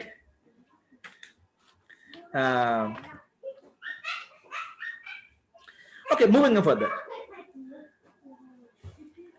అసలు ఈ న్యూ కవనెంట్ అనేది ఏ దేశంతో చేయబడింది? The nation with which the new covenant was made. నాకు కొంచెం మనం ఇప్పుడు క్లారిఫై చేసుకునే ప్రయత్నం చేద్దాం. ఎందుకంటే చాలా జాగ్రత్త. ఎంతకాలం మీరు కూడా న్యూ కవనెంట్ అంటే, న్యూ టెస్టమెంట్ అంటే, కనుక టెస్టమెంట్ అంటే కవనెంట్కి టెస్టమెంట్ అంటే మన బైబిల్ పరిభాషలో, కవనెంట్ అంటేనేమో నిబంధన పరిభాషలో మాట్లాడుకుంటున్నాం మనం. సంఘమే అనుకుంటూ మనం బోధిస్తూ వచ్చాం, బోధించు వస్తాం, అవునా కదా? ఆ అభిప్రాయంలో నుంచి, ఆ విశ్వాసాల్లో నుంచి, ఆ బోధలో నుంచి బయటపడాలి ఇప్పుడు మనం. అరే ఇదేంది, నేను బల్లగుద్ది we are of the new testament, new covenant, we are the people of the new covenant అని చెప్పుకుంటూ చాలా బలంగా బోధిస్తూ వచ్చానే. ఇప్పుడు కనీసం మనం న్యూ టెస్టమెంట్కి సంబంధించిన వాళ్ళం కూడా కాదు, మనకు సంబంధించింది కాదు అనే విషయాలు మనం డైజెస్ట్ చేసుకోవడానికి టైం పడుతుంది. సో కాబట్టి మనము చాలా జాగ్రత్తగా, నిశ్చితంగా మనం పరిశీలించవలసిన అవసరం ఎంతైనా ఉంది. హ్యావింగ్ సెడ్ ఇట్, సో ఎవరితో చేయబడింది, ఏ దేశంతో చేయబడింది అనే ప్రస్తావన మనకు వచ్చినప్పుడు లేఖనాలను మనం శ్రద్ధగా పరిశీలన చేస్తే ఈ న్యూ కవనెంట్ అనేది the very physical seed of Abraham యొక్క భౌతిక సంతతితో చేయబడింది. రిపీటెడ్గా అది కన్ఫర్మ్ చేయబడింది. It is not just mentioned, it is promised and reaffirmed, confirmed and reaffirmed. మళ్ళా చెప్పబడుతూ మళ్ళా అది స్థాపించబడుతూ రీటరేట్ చేయబడుతూ వచ్చింది, నొక్కి ఒక్కడించబడతా వచ్చింది. కొన్ని ఎగ్జాంపుల్స్ మనం ఆల్రెడీ చూసాం, బట్ మనం కూడా ఈ ప్రాసెస్లోనే ఉన్నాం కాబట్టి, ట్రాన్సిషన్లో ఉన్నాం కాబట్టి, ఏంటి న్యూ టెస్టమెంట్ అంటే మనదే అనుకున్నాము, బట్ పునాదులు కదులుతూ ఉన్నాయి, అభిప్రాయాలు మారవలసిన అవసరం ఉంది, బోధ మారాలి. సో కాబట్టి ఈ ప్రాసెస్లో మనం తెలుసుకున్నంత వరకైనా సంపూర్ణంగా ఇన్ డీటెయిల్ తెలుసుకుంటే బాగుంటుంది అనేది మన అభిప్రాయం. మూవింగ్ ఆన్ ఫర్దర్, జెరమయా 31:31 క్విక్గా.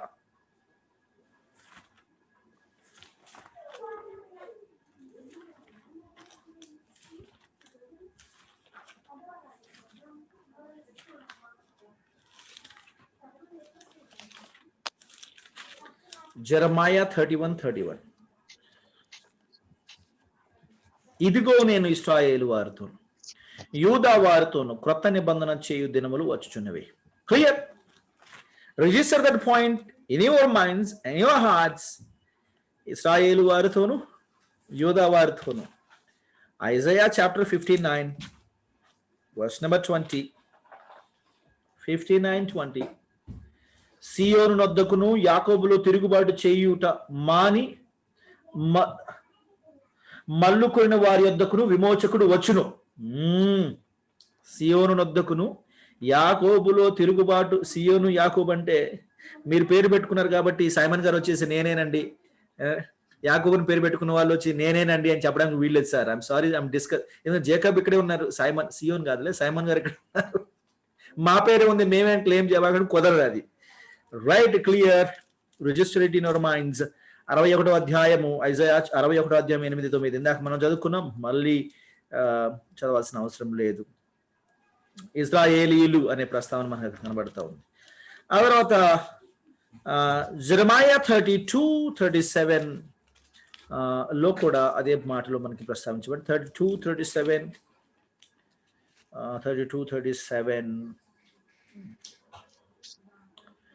రైట్.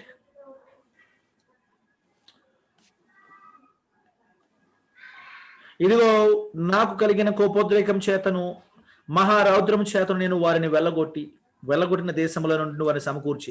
ఎవరిని వెళ్ళగొట్టాడు సార్ ఇంతకీ? బై ద వే, ఎవరిని ఆయన వెళ్ళగొట్టింది? ఎవరిని వెళ్ళగొట్టాడు, ఎవరిని సమకూరుస్తాడు? ఇప్పుడు వాళ్ళు ఎవరినో వెళ్ళగొట్టేసి మనల్ని సమకూరిస్తే ఏమైనా బాగుంటుందా? పద్ధతేనా అది? ఎవరిని వెళ్ళగొట్టాడో వాళ్ళని సమకూర్చాలి. ఇప్పుడు ఆ సమకూర్పు జరగలేదు. మనల్ని ఏమంటారంటే వాళ్ళని ఎవరినో వెళ్ళగొట్టాడు, మనల్ని సమకూర్చాడు. ఎవరిని వెళ్ళగొట్టాడో వాళ్ళని సమకూర్చాలి. వెళ్ళగొట్టబడినటువంటి వాడు ఇశ్రాయేలు లేనప్పుడు సమకూర్చబడవలసినటువంటి వారు కూడా వాళ్ళే సమకూర్చబడాలి. వాళ్ళ దేశం వాళ్ళకి ఇవ్వబడాలి, భూభాగం వాళ్ళకి ఇవ్వబడాలి. ఇంకా అంతకుమించి నేను అక్కడి నుంచి ఎక్కువ చదవట్లేదు. మూవింగ్ ఆన్ ఫర్దర్, జెరెమయా 50వ అధ్యాయము, జెరెమయా 50:4-5.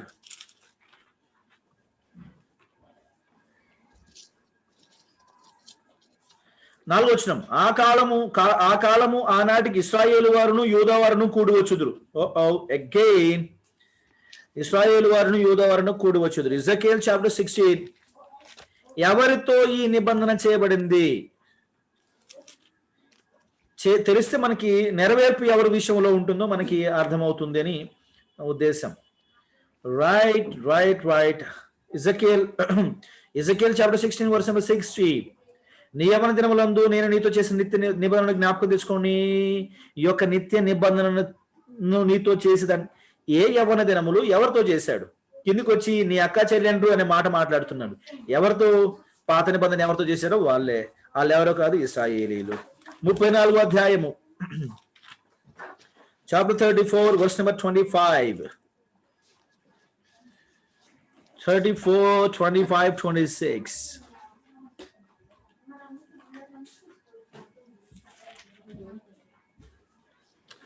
ఓకే. మరియు అవి అరణ్యములు నిర్భయంగా నివసించేట్లు, అడవిలో నిర్భయంగా పడుకుని నేను వారితో సమాధానార్థ నిబంధన చేయుదును. దుష్టమృగుల దేశంలో లేకుండా చేయుదును. వారిని నా పర్వతం చుట్టూ స్థలమును దీవెనకరంగా చేయుదును. ఋతువుల ప్రకారం వర్షం కుమించి దీవెనకరంగా వర్షాలు కురువును. ఎవరి గురించి మాట్లాడుతున్నారు? ఇశ్రాయేలు గురించి మాట్లాడుతున్నారు. కొంచెం 20వ వచనం నుంచి చదువుకుంటారండి. Having said it, having read it, ఈ మాటలు చెప్పబడుతూ ఈ లేఖనాలన్నీ చదవబడుతూ ఉంటుండగా పాత నిబంధనలో లేఖనాలను మనం పరిశీలించినంత వరకు in contrast to the old covenant. What is the old covenant అండి?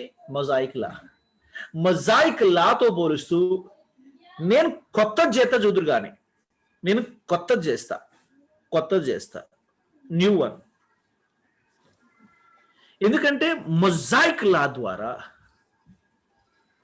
వాళ్ళు తమ పతనావస్థను గుర్తించాలని ప్రభు ఆశించాడు. తమ అచేతనతను, తమ చేతగానితనాన్ని, నిస్సహాయతను గుర్తించాలని ప్రభు ఆశించాడు. అది మీరు గ్రహించినప్పుడు I will make a new covenant again. I will make a new thing. That's what he promised here. In contrast with the old one. Old one is what? The law. The law is the old one. And law వాళ్ళకి ఇశ్రాయేలీలకు అయినప్పుడు అది old అయినప్పుడు దానికి contrast గా వచ్చేది కొత్తది ఏంది, అది కూడా వాళ్ళదే అవుతుంది. ఆ సింపుల్ లాజిక్ ఎందుకు ఎవరు పట్టించుకోవట్లేదు మనకి ఎప్పుడూ అర్థం కాదు. ఆల్రైట్. సో లేఖనాల్లో మనం చదువుకున్నంత మేరకు క్రొత్త నిబంధనలో కూడా క్లియర్ గా రాయబడింది. రోమపత్రిక 2వ అధ్యాయం 14వ వచనం. రోమన్స్ 2:14. ఈ బోధ తీసుకెళ్లి మనం ప్రాస్పరిటీ బోధకులు చెప్పామనుకోండి, గుండె పగిలిపోతారు వాళ్ళు, తట్టుకోలేరు వాళ్ళు, ఈ బోధ తట్టుకోలేరు వాళ్ళు.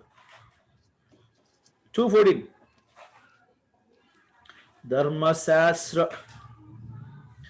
ధర్మశాస్త్రము లేని అన్యజనులు స్వాభావికంగా ధర్మశాస్త్ర సంబంధమైన క్రియలు చేసిన ఎడల వారు ధర్మశాస్త్రము లేని వారైనను తమకు తామే ధర్మశాస్త్రమైనట్టున్నారు. ఈ పాత నిబంధన ఎవరికి ఇవ్వబడిందంట అంటే ఇశ్రాయేలీయులు. మరి అన్యులు, వాళ్ళకి ధర్మశాస్త్రం లేదు. ధర్మశాస్త్రం ఎవరికి ఉంది? ఇశ్రాయేలీయులకు ఉంది.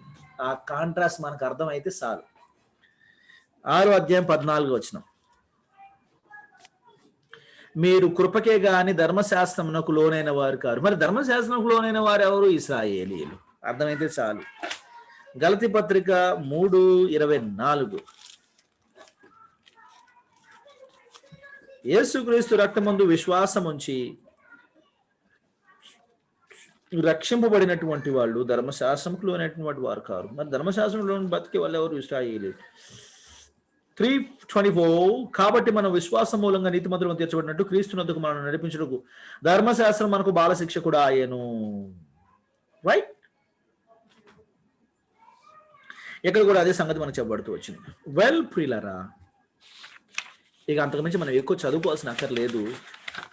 ఎందుకంటే మీకు ఈ పాటికే మనం పోయిన వారం నుంచి మాట్లాడుతున్నాం కాబట్టి ఎంతో కొంత స్పష్టంగానే అర్థమవుతుందని నా నమ్మకం, అపోహ, భ్రమ.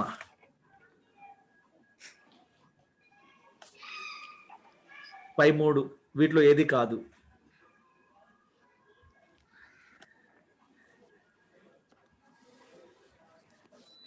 మా మీద అపోహ సార్ మీకు. సార్ ఏమన్నారు? మమ్మల్ని నమ్మండి సార్, మా మీద మరీ నమ్మకం పోతుంది మీకు. దేవుని ఇది వ్యక్తిగతమే సార్. యాజ్ ఏ క్లాస్ ఏం జరగదు సార్, వ్యక్తిగతమే, ఇండివిజువల్ గా. యాజ్ ఏ క్లాస్ ఏముంటది, యాజ్ ఇండివిజువల్స్ ఉంటుంది. రైట్? సుబ్బారావు గారు, ఈ నూతన నిబంధన, అదే న్యూ కవెనెంట్ కి సంబంధించినటువంటి చర్చ మీకు అర్థమవుతుంది అనేది నా నమ్మకం, భ్రమ, అపోహ. నమ్మకం సార్. భ్రమ అనేది లేదు, మీరు సస్పెక్ట్ చేయొద్దు మమ్మల్ని. భ్రమ అనేది లేదు, pure definitely have all believed. చాలా మంచిగా మొదట చెప్పిన కాడికన్నా ఇప్పుడు ఈ కొత్తగా ఎస్కటాలజీ మీరు చెప్తున్నారు, దాన్ని చాలా విస్తారంగా చెప్తున్నారు. కాబట్టి చాలా మా మీద నమ్మకం పెట్టుకోండి, చాలా అర్థం. ఏదైతే నేను అంత ముందు చెప్పిన సబ్జెక్టులు బాగలేదన్నారు ఆయన. అంటే దాని అర్థం అది కాదు. ఇప్పుడు చాలా ఇంకా చాలా లోతుగా అర్థమైంది సార్, అర్థమైంది. జోక్ చేశా. ఎందుకంటే ఇది నేను కూడా అర్థం చేసుకునే ప్రయత్నం చేస్తున్నాను సార్. ఎన్నిసార్లు చెప్పాను ఇప్పటికీ, అయినా కొత్తగానే అర్థమవుతుంది నాకు. సో నాకే రకంగా అర్థమైందో మీకు కూడా అదే రకంగా అర్థం కావాలనే ఉద్దేశంతో చెప్పడం జరుగుతుంది.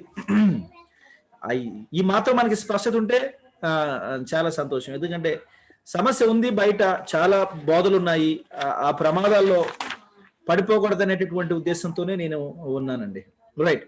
సో మనకి లేఖనానుసారంగా చూస్తే ఏమర్థం అవుతుందంటే పాత నిబంధనలోను కొత్త నిబంధనలోను ఉన్నటువంటి రెఫరెన్సెస్ అన్ని మనం చదివినా ఈ న్యూ కవెనెంట్ అనేది ఎవరికి సంబంధించిందంటే లేఖనాలు చదివేవాడు ఎవడైనా సరే, లేఖనాలు చదివేవాడు ఎవడైనా సరే ఇది అందరికి సంబంధించిందని పొరపాటున చెప్పడం. ఇది అందరికి సంబంధించింది అనేవాడు ఎవరైనా చెప్పేవాడు ఎవడైనా సరే వాడు లేఖనాలు చదివేవాడు కాడు.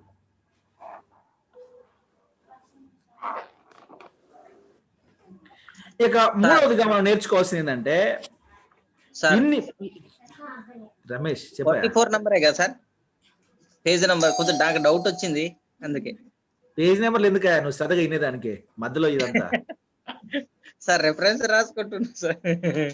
Page number 44. Yeah, moving on further. ఇంకా మూడో విషయం ఏంటంటే,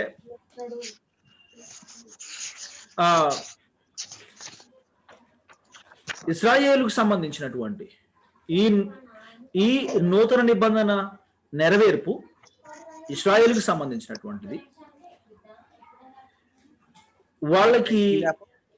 వాళ్ళకి ల్యాండ్ నెరవేర్పు, ల్యాండ్కు సంబంధించినటువంటి ప్రామిస్ ఎప్పుడు నెరవేరుద్దో, ల్యాండ్కు సంబంధించినటువంటి కావనెంట్ ఎప్పుడు నెరవేరుద్దో, it is immediately followed by the new covenant.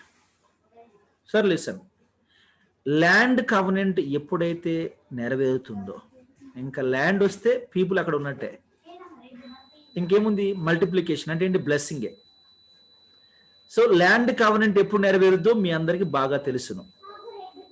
శ్రమల కాలం ముగింపుతో యేసుక్రీస్తు ప్రభుల వారి ఆగమనముతో, క్రీస్తు విరోధిని సంహరించటంతో, అపవాదిని సాయితానుని పట్టి 1000 ఏండ్లు ఆ కటిక చీకటి గల బిలములో అగాధంలో బంధించటంతో, అవిశ్వాసులందరినీ తన నోటి నుంచి వచ్చే ఖడ్గంతో సంహరించటంతో, భూమి మీదనటువంటి ప్రత్యేకించి ఇశ్రాయేలు జనాంగం మరియు అసంఖ్యాకులైనటువంటి అన్యజనులు, ఇశ్రాయేలుకు సంబంధించి వాళ్ళందరూ వాళ్ళ ఇశ్రాయేలు దేశ భూభాగంలో స్థాపించబడతారు. ప్రపంచ జనాభా, ఇతర దేశ ప్రజలు ఎక్కడి వారు అక్కడే ఉంటారు. అందరినీ యెరూషలేం తీసుకెళ్ళడు ప్రభువారు. 1000 ఏండ్ల పాలనలో కూడా అందరినీ యెరూషలేం తీసుకెళ్ళడు, అందరినీ ఇశ్రాయేల్ దేశం తీసుకెళ్ళడు. ఏ దేశంలో బతికే వాళ్ళు ఆ దేశంలోనే బతుకుతారు. బట్ క్రీస్తు ప్రభుల వారి యొక్క పాలన సాగుతూ ఉంటది, దైవికమైన పాలన సాగుతుంటది, థియోక్రసీ. యేసుక్రీస్తు ప్రభు వారి పాలన నేరుగా కొనసాగుతుంటది. సో ఆయన యూనివర్సల్ గా పరిపాలన చేస్తూ ఉంటాడు. ఇశ్రాయేలు మొత్తము ఆ దేశంలో స్థాపించబడతారు.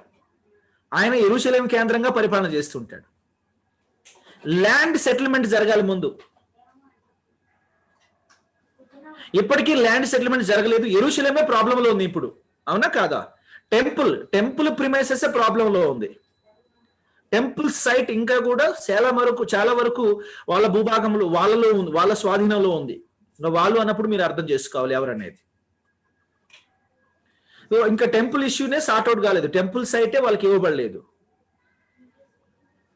యెరూషలేమే వాళ్ళ పూర్తి స్వాధీనం కాలేదు. ఇంకా ఇశ్రాయేలు దేశంలో సరిహద్దు నుంచి సరిహద్దు వరకు చాలా భూభాగము ఇంకా అన్యాక్రాంతంగానే ఉందనే విషయాన్ని మనం గుర్తుపెట్టుకోవాలి. ముందు అది సెటిల్ కావాలా. అది సెటిల్ అవుతే దెన్ బ్లెస్సింగ్ పార్ట్ ఉంటుంది. మనలో ఏం చేస్తున్నారంటే అది సెటిల్ కాలేదు కానీ బ్లెస్సింగ్ పార్ట్ మాత్రం ఆల్రెడీ నెరవేరుతుంది అన్నట్టుగా ఆశపడుతున్నారు. కానీ మరి లేఖనాలని అగౌరవపరిచేంతగా, లేఖనాలని తూలనాడేంతగా, లేఖనాన్ని తూట్లు పొడిచేంతగా ఆశపడకూడదు. మానవునికి ఆశ ఉంటుంది, నేను దాన్ని తప్పుపట్టను. కానీ ఈ విధంగా వాక్యాన్ని అగౌరవపరిచి అబద్ధాలు తో ఆశపడటం తప్పు అనేది మాత్రం నేను చెప్పదలుచుకున్నాను. ఈ కవనెంట్ ఇశ్రాయేలుతో చేయబడింది అవుతే మరి ఎప్పుడు నెరవేరుతుంది? When will it fulfil? When will? ఎంతవరకు మనం మాట్లాడుతుంది ఫ్యూచర్ అంటున్నాం, ఇండిఫినెట్ గా మాట్లాడుతున్నాం. డెఫినెట్ గా when. Before you move further, just small clarification కావాలి. అంటే అఫ్కోర్స్ ఇది మధ్యలో మీరు తర్వాత చెప్తారేమో అని అనుకుంటున్నా. ఇప్పుడు యేసు ప్రభు వారు తన శిష్యులతో లాస్ట్ సప్పర్ తీసుకుంటున్న రోజు ఆయన చెప్పిన మాట, this is new covenant in my blood అనేటువంటి మాటని ఎలా అర్థం చేసుకోవాలి? ఆ న్యూ కవెనెంట్ కి ఈ న్యూ కవెనెంట్ కి మనం డిస్కస్ చేస్తున్న కవెనెంట్ కి what is the difference between these two?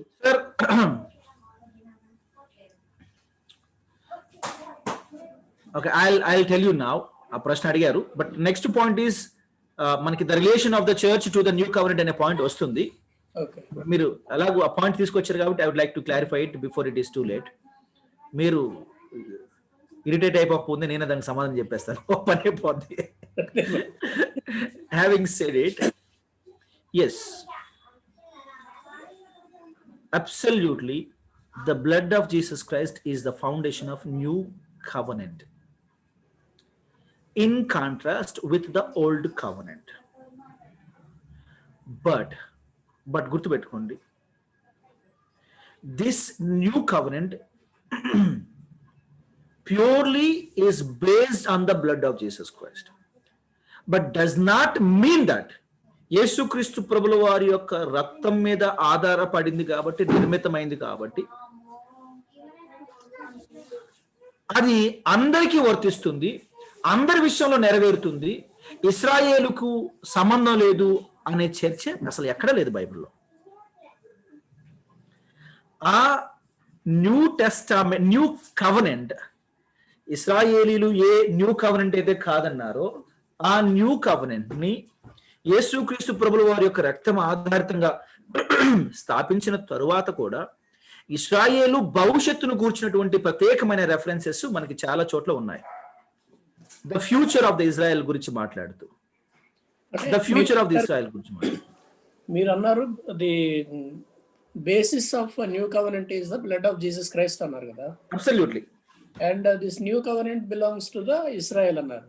అవును. But they have rejected Jesus కదా. అలాంటప్పుడు how can you apply this new covenant, blood based covenant to unconditional covenant, eternal covenant అనే elements కూడా నాకు నేను ప్రస్తావించాను. వాళ్ళు డిసోబీడియంట్ కాబట్టి, సార్ వినండి, వాళ్ళు డిసోబీడియంట్ కాబట్టి ఇంకా వాళ్ళని కలుపుకోకూడదు, వాళ్ళ విషయం ప్రస్తావన రాకూడదు. Sir, in as much as they are disobedient, this is unconditional, this is eternal. నిత్య నిబంధన, అన్కండిషనల్ నిబంధన. అన్కండిషనల్, నిత్య అనే రెండు మాటల్లోనే వాళ్ళు డిసోబీడియంట్ అయినా సరే ఏనాటికైనా అది వాళ్ళ విషయంలో నెరవేరుతుంది అని మనము ఒప్పుకున్నట్టే, రైట్? అయితే ఆన్ వాట్ బేసిస్ చర్చ్ లోపలికి వచ్చిందనే విషయం నెక్స్ట్ పాయింట్ లో మనకు ఉంది.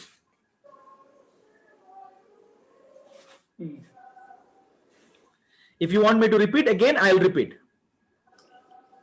Yeah, my question is, see, when even today they do not accept Jesus as their expected Messiah. See, sir, that is not our problem actually. Endukante it is already been predicted. It is been predicted that they will not accept Jesus Christ. ఎందుకంటే మనము Romans chapter 11 ప్రకారం కూడా అన్యజనుల ప్రవేశం సంపూర్ణమైనంత వరకు, ఎందుకంటే అన్యజనుల ప్రవేశానికి సంబంధించి ఇందాక నేను పేతుర్ని ప్రస్తావించాను. అన్యజనులు సంఘంలోకి రావటము, సమరీయులు రావటము, how can this be possible? వాళ్ళేంటంటే మంది కదా, కొత్తదంటే మంది కదా, కొత్తదంటే మంది కదా అని ఇంప్రెషన్ లో ఉన్నాడు. ఈ కొత్త దాంట్లో ఆయన అన్యుల్ని ఏ ప్రాతిపదికన లోపలికి అనుమతిస్తున్నాడనేది వాళ్ళకి అర్థం కాలేదు. ఎంతో కొంత గ్రహింపు, ఎంతో కొంత విశ్లేషణ పౌలు ద్వారా ఇవ్వబడింది మనకి. పేతురుకి అసలు అర్థం కాలేదు, అది అపోస్తులకు అర్థం కాలేదు. సో ఎంతో కొంత మనకున్నటువంటి స్పష్టత ఎవరి మూలంగా దేవుడు అనుగ్రహించే ప్రయత్నం చేశాడు, పౌలు మూలంగా అనుగ్రహించే ప్రయత్నం చేశాడు. అవునా కాదండి? ఎఫెసీ పత్రిక ద్వారానైనా, గలతీ పత్రిక ద్వారానైనా, రోమా పత్రిక ద్వారానైనా ఏదో ఏ రకంగా అన్యులను దేవుడు కొత్త నిబంధనలు అంతర్భాగం చేశాడు. అయితే దాని పరిమితులు ఏంటో అనే విషయం మనలో ఏం చేశారంటే, ఆయన మనల్ని కూడా కలిపాడు అన్నంత వరకు చూసారు తప్ప దాని లిమిటేషన్స్ మనం పట్టించుకో. Where part of it, because I'm part of it I can claim anything అంటాడు. That's where we're going wrong. Okay. Church surely comes under new covenant. Church is a part of new covenant. But ఏ ప్రాతిపదికన part అయింది అనేది మనం మాట్లాడదాం అంతవరకు. But ఈ దశలో గుర్తుపెట్టుకోండి, వాళ్ళు అవిధేయులనే సంగతి మనం చెప్పడం కాదు, మనం కనిపెట్టిన సంగతి ఏం కాదు, అది ఆల్రెడీ ప్రిడిక్టెడ్ థింగే. అండ్ వాళ్ళ అవిధేయత కొంతవరకు కొనసాగాలి. వీళ్ళ సంఘం యొక్క సంపూర్ణత వచ్చేంత వరకు, అన్ని జనుల ప్రవేశం సంపూర్ణమైనంత వరకు that is expected. But at the end కూడా, ఇందాక నుంచి నేను చెప్తూ వచ్చినాను, ఎట్ ద ఎండ్ కూడా యాజ్ ఎ నేషన్ వాళ్ళు రక్షింపబడతారు again by believing what they have been rejecting. So వాళ్ళు అంటే యాజ్ ఎ నేషన్ వాళ్ళు రక్షణ పొందడానికి కూడా the blood of Jesus will be the basis. Absolutely. Whatever they have been rejecting must be accepted. Concession em ledhu sir, concession em ledhu. Whatever they have been rejecting, whatever they have been ignoring, whatever they have done to Christ must be realized and repented. So the blood of Jesus Christ is the ultimate solution. The blood of Jesus Christ is the only way for the entry into the new covenant. So నా ప్రజలైనటువంటి ఇశ్రాయేలు కాబట్టి వాళ్ళకి ఏదో రకంగా నేను unconditional comment చేశాను కాబట్టి, eternal comment చేశాను కాబట్టి చలో చల్తా హై. No, it's not going to work on that basis. It's going to purely be on the basis of the blood of Jesus Christ, depending upon their faith. Of course, who gives faith, again, I don't want to talk all of this again. Who saves them, who gives them faith, and who regenerates them, who justifies them, who forgives them. And manam initial ga ee roju maatadukunnam already. Having said it, moving on further, the time of the fulfillment ki sambandhinchi, as of now we only have been discussing it. Future and yeah. So future definite గా మనకి future లో ఏమైనా ఉన్నాయా, proofs ఏమైనా ఉన్నాయా? We will talk about it. Right. పాత నిబంధన ప్రవచనాలలో కూడా భవిష్యత్తు, ఆ దినములలో, రాబో కాలములో అనే మాటలు మనం చదువుకున్నాం. For instance, Hosea chapter 2 verse number 18, 19, 20. Hosea chapter 2 verse number 18, 19, 20. ఆ దినమున నేను నా జనుల పక్షముగా భూజంతువులతోనూ ఆకాశ పక్షులతోనూ నేలను ప్రాకు జంతువులతో నిబంధన చేయుదును. విల్లును ఖడ్గమును యుద్ధమును దేశములో ఉండక మాన్పించి వారిని నిర్భయముగా నివసింపజేయుదును. సార్, విల్లు, ఖడ్గము, యుద్ధము అవి ఉండవట దేశంలో. అది ఏ కాలమై ఉండొచ్చు? Is it past, is it present, is it gonna be future? ఏ ఫ్యూచర్ అంటే మామూలు ఫ్యూచర్ కాదు అది. అంటే ఇది మామూలు ఫ్యూచర్. యుద్ధానికి సంబంధించి ఈవేళ మీకు తెలుసు ఇజ్రాయెల్ పరిస్థితి, ఇంటింటికి ఒక రాకెట్ లాంచర్ పెట్టుకుని బతుకుతున్నారు వాళ్ళు. I don't know the people who had been to Israel know it or not. అంత ఆటోమేటిక్, ప్రపంచంలో ఏ దేశంలో లేనంత ఆటోమేటైజ్డ్ డిఫెన్స్ సిస్టమ్ వాళ్ళకు ఉందండి. కానీ అలాంటివేవీ లేకుండా స్వేచ్ఛగా బ్రతికే కాలం ఒకటి రాబోతుంది. వీళ్ళ దగ్గర ఆయుధాలు లేకుండా ఉండాలి అంటే వాళ్ళ పక్కన ఉన్న దగ్గర ఆయుధాలు లేకుండా ఉండాలి. అది logic.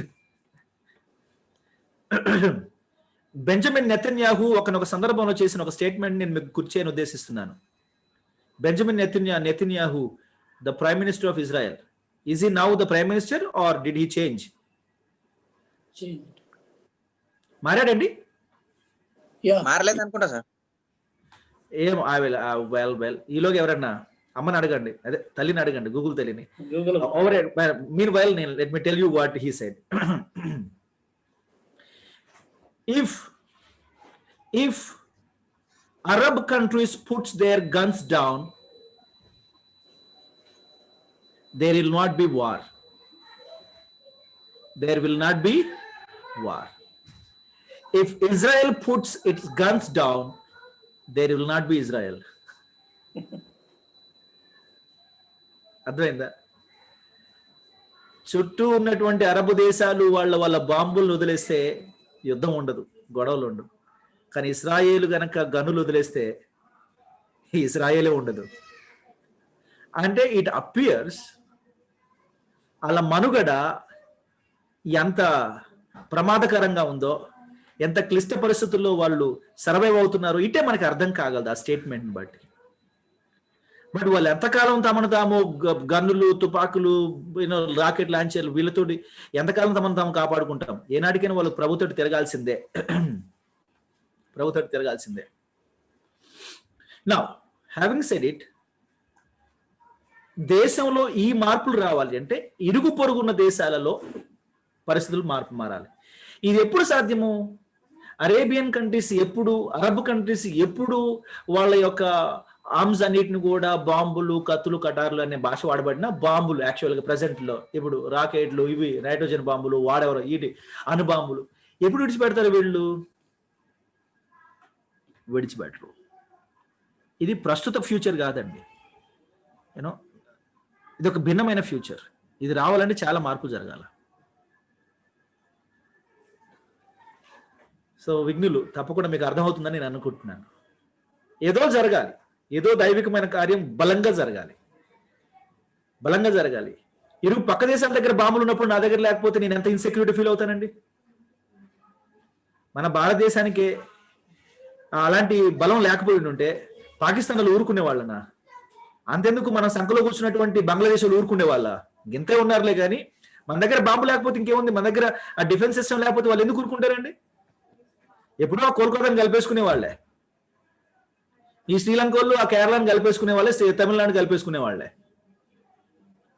That's a problem. So మనం వదిలిపెట్టాలంటే ముందు వాళ్ళు వదిలిపెట్టాలి. వాళ్ళు ఏమంటారు, ముందు వాళ్ళు వదిలిపెడితే మేము వదిలిపెడతా అంటారు. ఇట్లా కాదు కానీ అందరిని ఒకేసారి వదిలిపెట్టిస్తా అంటాడు ప్రభువారు. This is future. మీకు అర్థమవుతున్నాడు చెప్తున్నాను.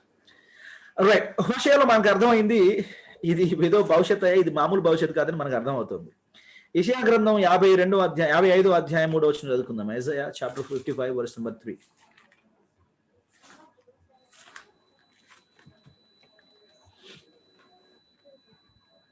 చెవియొగ్గి నా యుద్ధకు రండి, మీరు వినిన ఎడల మీరు బ్రతుకుదురు.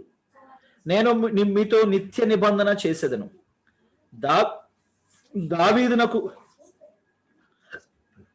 దావీదునకు చూపిన శాశ్వత కృపను మీకు చూపుదును. ఎప్పుడు రావాలి వీళ్ళు?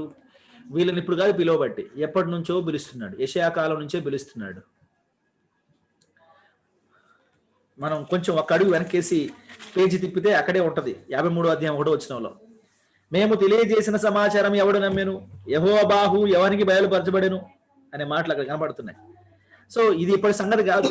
ఆయన వాళ్ళని పిలవటం, వాళ్ళు ఆయన నమ్మకపోవటం, ఆయన్ని గుర్తించకపోవటం, ఆయనకు లోబడకపోవడం అనేది ఇప్పుడు సంగతి ఏం కాదు. రైట్. సో వాళ్ళు ఎప్పటికైనా ఆయన దగ్గరికి రావాలి. ఇప్పుడైతే రాలేదు, ఇంతకుముందు రాలేదు, ఇప్పుడు రాలేదు, రావట్లేదు కూడా.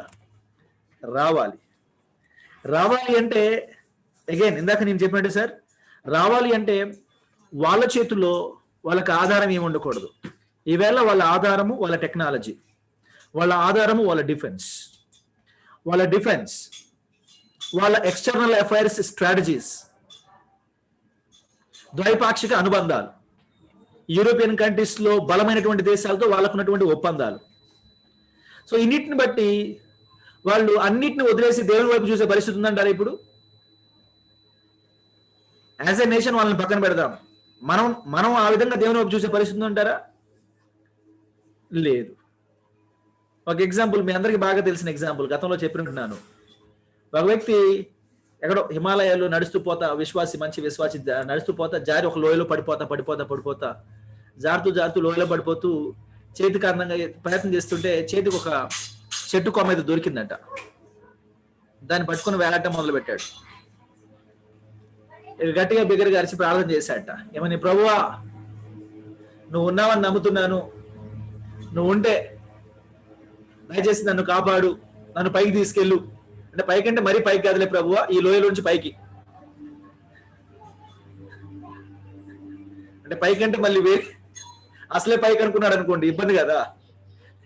ఈ లోయ నుంచి బయటికి తీసుకురా ప్రభువా, పైకి కాదు బయటికి తీసుకురా అని చెప్పేసి ప్రార్థన చేశాడు. వెంటనే లోయ పైనుంచి కేక వినపడిందంట, బిడ్డ వచ్చిన తీయని. ఏం ప్రభువా, ఇప్పుడే పిలిచినా అప్పుడే వచ్చినావా? అయితే నన్ను పైకి లాగు అన్నాడట. పైకి రావాలనుకుంటున్నావు అంటే పైకే రావాలనుకుంటున్నానంట. మరి నువ్వు పైకి రావాలని కూడా ఒక పని చేయాలన్నాడు. ఏంది ప్రభు చెప్పు, ఏమేం చేస్తా అంటే, పైకి రావాలంటే నువ్వు పట్టుకున్న కొమ్మను వదిలే అన్నాడట. అప్పుడు వ్యక్తి అంటాడు, ప్రభు నువ్వు కాకుండా ఎవరైనా ఉన్నారా పక్కన, వాళ్ళని పిలవ అన్నాడట.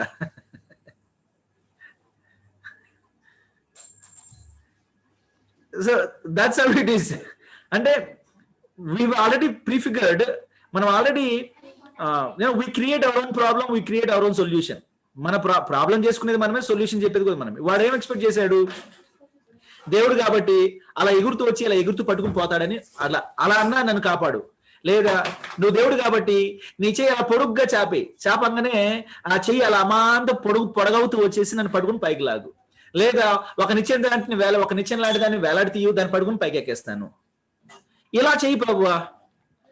నీ ప్రాబ్లం ఏంది? పైకి రావాలి, నేను చెప్పినట్టు చేయండి. అట్లా కాదులే ప్రభు, అగో నాకు ఈ ప్లాన్స్ ఉన్నాయి, ఈ ప్లాన్స్ లో ఏదైనా ఒకటి చేయండి. So we have our own plans, we don't want give up. ఉన్న ఒక్క ఆధారాన్ని విడిచిపెట్టే మనకి ఇష్టం లేదు. ఇస్రాయేల్ మాత్రం యాజ్ ఇండివిజువల్స్ మన భక్తి జీవితంలోనే మనకున్నటువంటి ఆధారాలను విడిచిపెట్టి దేవుని మీద ఆధారపడలేని పరిస్థితి ఉంటే, do you think Israel as a nation with 10-15 enemies surrounding, స్వామింగ్ around అన్నమాట, చుట్టూ. దానియేలు సింహబోన్లో ఉన్నప్పుడు ఆయన ఫీలింగ్ ఎలా ఉందో తెలియదు, కానీ ఇస్రాయేల్ అంతకంటే భయంకరమైన పరిస్థితిలో ఉన్నట్టుగా నాకు అనిపిస్తూ ఉంటుంది కొన్ని సందర్భాల్లో. చుట్టూ ఇలాంటి ప్రమాదకరమైన దేశాలు ఉంటుండగా వాళ్ళు ఉన్నటువంటి ఆధారాలు వదిలిపెట్టాలా. యూరోపియన్ కంట్రీస్ తో ఉన్నటువంటి ఆ పీస్ అగ్రిమెంట్స్ ఒప్పందాలు వదిలేసారు. రాజకీయ సైనిక సంబంధమైన ఒప్పందాలన్నీ కూడా విరమించుకోవాలి. వాళ్ళు ఆ పని చేయగలుగుతారా? చేసి దేని వైపు తిరగలుగుతారా? Impossible, at least now. అవేంటి, వాళ్ళు ఎట్లాగో తెగదెంపులు చేసుకోరు, కానీ వాళ్ళ స్నేహితులే తెగదెంపులు చేయాలి. It's going to happen. వాళ్ళు తెగదెంపులు చేసుకోరు, వాళ్ళ స్నేహితులు తెగదెంపులు చేసుకుంటారు. అది భవిష్యత్తు జరగబోతుంది. అంటే ఈ రకంగా మనం పరిశీలించినప్పుడు మనకు అర్థమయ్యే సంగతులు ఏంటంటే, ఇది ఒక భవిష్యత్తు. ఇది ఎప్పటి భవిష్యత్తు కాదు, చాలా ముందున్నటువంటి భవిష్యత్తు. అంటే ఎంతో ముందు లేదులేండి, ఇది ఒక సాధారణ భవిష్యత్తు అయితే కాదని మనకు అర్థమవుతుంది. ఎందుకంటే ఎన్నో రాజకీయ నిర్ణయాలు జరగాల, ఎన్నో పెను మార్పులు జరగాల, ప్రపంచ ముఖ చిత్రం మారాలి. ఏమో మరి మొన్న జరిగినటువంటి అమెరికన్ ప్రెసిడెన్షియల్ ఎలక్షన్స్ లో వచ్చినటువంటి ఫలితాలను బట్టి చాలా మంది స్పెక్యులేషన్స్ తీసుకొచ్చారు ముందుకి. ఆ స్పెక్యులేషన్స్ ఎంతవరకు నిజమనేది మనకు తెలీదు, రైట్? ఎందుకంటే బరాక్ ఒబామా గారు వచ్చినప్పుడు కూడా అలాంటి స్పెక్యులేషన్స్ ఇచ్చారు. ఎందుకంటే డెమోక్రాట్స్ ఆర్ అన్రిలీజియస్. అమెరికన్ రిపబ్లికన్ పార్టీతో పోల్చుకుంటే డెమోక్రాట్స్ ఆర్ అన్రిలీజియస్. వాళ్ళకి మతపరమైన విషయాలలో, మోరల్స్ విషయాల్లో పెద్దగా పట్టింపు ఉండదు. వాళ్ళ కాలంలో అమెరికాలో లిబరలిజం, అశ్లీలత బాగా పెరిగిపోతుంది. అబార్షన్స్ కానీ, గే సెక్స్ మ్యారేజెస్ కానీ ఇలాంటివన్నీ బాగా పెరుగుతూ ఉంటాయి. వాళ్ళ కాలంలో ఇలాంటి వాటికి ఎక్కువ పర్మిషన్స్, లీగలైజేషన్ జరుగుతుంది. అండ్ ఇందులో మన కమలా హ్యారిస్ కి చాలా ట్రాక్ రికార్డ్ మంచిగా ఉంది. ఆవిడ ఇట్లాంటివి బాగా చేస్తూ ఉంటారు, కేసులు గెలిపిస్తూ ఉంటారు, అట్లాంటి బిల్స్ పాస్ చేపిస్తూ ఉంటారు. So having said it, Barack Obama గారు గెలిచినప్పుడు కూడా ఇవే స్పెక్యులేషన్స్ వచ్చాయి, కానీ అవి నిజం కాలేదు. మరి జో బైడెన్ గారు గెలిచారు కాబట్టి బస్ అలాంటి స్పెక్యులేషన్స్ ఇంకా తీసుకొస్తున్నారు. అంటే ఇస్రాయిల్ కి డెమోక్రాట్స్ కి అంత పెద్ద కమ్యూనికేషన్ ఉండదు, అంత పెద్ద ఉండదు. అండ్ ఇస్రాయిల్ కి సంబంధించి జో బైడెన్ మొదటి నుంచి కూడా అంత సానుకూలంగా లేరు. వాళ్ళకి ఇచ్చినటువంటి మిలిటరీ ఎయిడ్ ను కూడా అప్పుడు ఆయన వ్యతిరేకించాడు అనేటటువంటి కొన్ని స్పెక్యులేషన్స్ ఉన్నాయి, కొన్ని న్యూస్ ఆర్టికల్స్ ఉన్నాయి. వాట్ ఎవర్, ఏదేమైనా సరే ఇవి ఎంతవరకు ఇస్రాయేలుని అరబ్ కమ్యూనిటీలో ఒంటరిగా నిలబెట్టబోతున్నాయి, అది అరేబియన్ కంట్రీస్ కి ఎంతవరకు అడ్వాంటేజ్ కాకపోతుంది, దాన్ని బట్టి వాళ్ళు ఇస్రాయేల్ మీద ఏ స్థాయిలో యుద్ధం చేయబోతున్నారు, హౌ, ఇవన్నీ మనము ఎదురు చూడవలసిన సంగతులే. అయితే ఇస్రాయేల్ స్ట్రగుల్ కావటం మనం కళ్ళారా బహుశా చూడకపోతుండవచ్చు. శ్రమలు మొదలు కావటము, వాళ్ళు శ్రమల వైపు అడుగులు వేయటని మనం చూడవచ్చేమో కానీ వాళ్ళు నిజంగా యుద్ధాలలో పాల్గొనేది మాత్రం మనం చూడకపోతుండొచ్చు. ఎందుకంటే సంఘానికి అంత పర్మిషన్ లేదు. సంఘం అనేది ఈ పరిస్థితులు గుండా వెళ్ళడానికి వీల్లేదు. సంఘం దానికి ముందే ఎత్తబడాల్సిన అవసరం ఉంది. ఎందుకంటే ఎప్పుడైతే ఇశ్రాయేలుని దేవుడు ఆ పరిస్థితులు గుండా తీసుకువెళ్తున్నాడో అంటే అన్ని జనుల ప్రవేశం సంపూర్ణమైనట్లు లెక్క. అన్ని జనుల ప్రవేశం సంపూర్ణమైందంటే సంఘం ఈజ్ ఆల్రెడీ ప్యాక్డ్ అంటే ఆల్రెడీ పార్సెల్డ్. సో ర్యాప్చర్ అయిపోవాలి. సో ఇవన్నీ జరగాల్సిన అవసరం ఉంది. ఆ తర్వాత then he deals with Israel so personally. Having said it, moving on further, ఇది ఒక భవిష్యత్తు మనకు అర్థం అవుతుంది. ఎప్పుడు time of the fulfilment, it's a future, but very soon అనేది మనకు అర్థమవుతుంది. అండ్ దానికంటే ముందు ల్యాండ్ న్యూ కవనెంట్ నెరవేరాలంటే ముందు ల్యాండ్ ఇష్యూ సెటిల్ కావాలా. ప్రాబ్లం వచ్చేది ఎక్కడంటే ల్యాండ్ ఇష్యూ దగ్గరే ప్రాబ్లం వచ్చింది. ఎందుకంటే వాళ్ళు అక్కడ కాంప్రమైజ్ కాదు, మోరల్స్ విషయంలో కాంప్రమైజ్ అవుతారు. వాళ్ళతో వచ్చిన సమస్య అది. ల్యాండ్ విషయంలో కాంప్రమైజ్ కాదు. ల్యాండ్ విషయంలో ఎవరు చేపెట్టినా అక్కడ సమస్య మొదలవుతుంది. ఇప్పుడు వాళ్ళకి ల్యాండ్ ఇవ్వాలని ఒక భాగము, ల్యాండ్ ఇవ్వకూడదని ఇంకొక భాగము. ఈ యుద్ధం స్టార్ట్ కావాలా. అది స్టార్ట్ కావాలంటే శ్రమల కాలం ప్రారంభం కావాలా. అండ్ ఈ covenant must follow the return of Christ. New covenant యొక్క నెరవేర్పు యేసుక్రీస్తు ప్రభుల వారు రెండవ రాకడకు తరువాత జరిగేటటువంటిది. It follows the second coming. What happens at the rapture is not the second coming. I tell you, what happens at the rapture is not the second coming. People who read Matthew chapter 24 feels that is the rapture. Matthew chapter 24 లో ప్రస్తావించబడింది rapture కాదు. That is second coming. So second coming కి rapture కి తేడా ఉంది. ఇది second coming తరువాత. Second coming లో ఏం జరుగుతుందంటే ప్రపంచ దేశాల్లో ఉన్నటువంటి అవిశ్వాసులందరూ సంహరించబడతారు. క్రీస్తు విరోధి సంహరించబడతాడు. అపవాది బంధించబడి చెరసాలలో వేయబడతాడు, అదే అగాధం వేయబడతాడు. 1000 ఏళ్ల పాటు వాడు నిశ్శబ్దంగా ఉండిపోతాడు. దెన్ విశ్వసించినటువంటి వారితోటి 1000 ఏళ్ల పరిపాలన ప్రభువారు ప్రారంభిస్తారు. ఆ ప్రభువారి 1000 ఏళ్ల పరిపాలనలో this new covenant, blessing aspect of the new covenant will fulfil. This is still future. ఇది జరగాలంటే డెలివరర్ మస్ట్ గో కమ్, సియోనుల నుండి విమోచకుడు రావాలి. రోమపత్రిక 11వ అధ్యాయం 26, 27 వచనాలు ఇక్కడ చాలా స్పష్టంగా మనకి సరిపోతా ఉంటాయి. Going over to Romans chapter 11.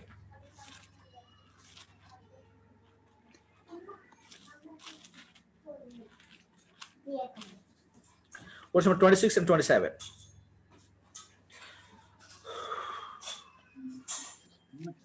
వారు ప్రవేశించినప్పుడు విమోచకుడు సియోనుల నుండి వచ్చి యాకోబుల నుండి భక్తిహీనతను తొలగించును.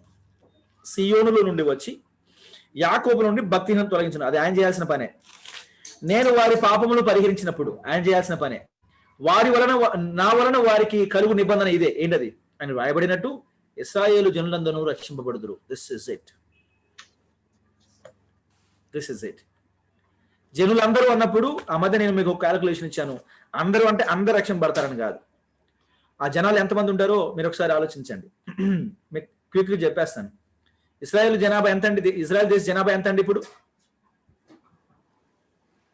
ఇంచుమించుగా 1 కోటి, 90 లక్షల నుంచి 1 కోటి లోపలే ఉంటారు. సమ్వేర్ 4-5 years బ్యాక్ ఇది 80 lakhs అని చెప్పి విన్నా నేను. ఇప్పుడు చూసినా మీకు అంతే కనబడుతుంటది. 90 to 1 crore వరకే ఉంటారు పాపులేషన్. వాళ్ళలో లిబరల్ జ్యూస్ ఉంటారు.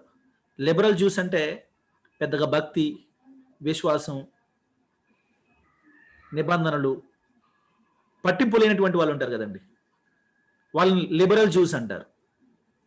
లిబరల్ జ్యూస్ అంటే భూమి మీద మంచి బతికిందే వాళ్ళకి కావాలి. మంచి ఉద్యోగం కావాలా, మంచి డబ్బు సంపాదించుకోవాలా, మంచి బతకాలి, good life, they have to live a prosperous life. వాళ్ళని లిబరల్స్ అంటారు. పెద్దగా భక్తి విషయాలు వాళ్ళకు ఉండవు, అన్ని అలవాట్లు ఉంటాయి వాళ్ళకి. బట్ వాళ్ళు యూదులే, జ్యూసే కానీ they are liberal Jews. Like Muslims ఉన్నారనుకోండి, వాళ్ళలో లిబరల్ ముస్లిమ్స్ ఉంటారు. వాళ్ళకి నమాజులు, భక్తి పెద్దగా మఠం. హైందవులు అన్నప్పుడు వాళ్ళు కూడా లిబరల్ హైందవులు ఉంటారు. వాళ్ళకి పెద్ద దేవాలయాలు, పూజలు, పునస్కారాలు పెద్దగా పట్టం.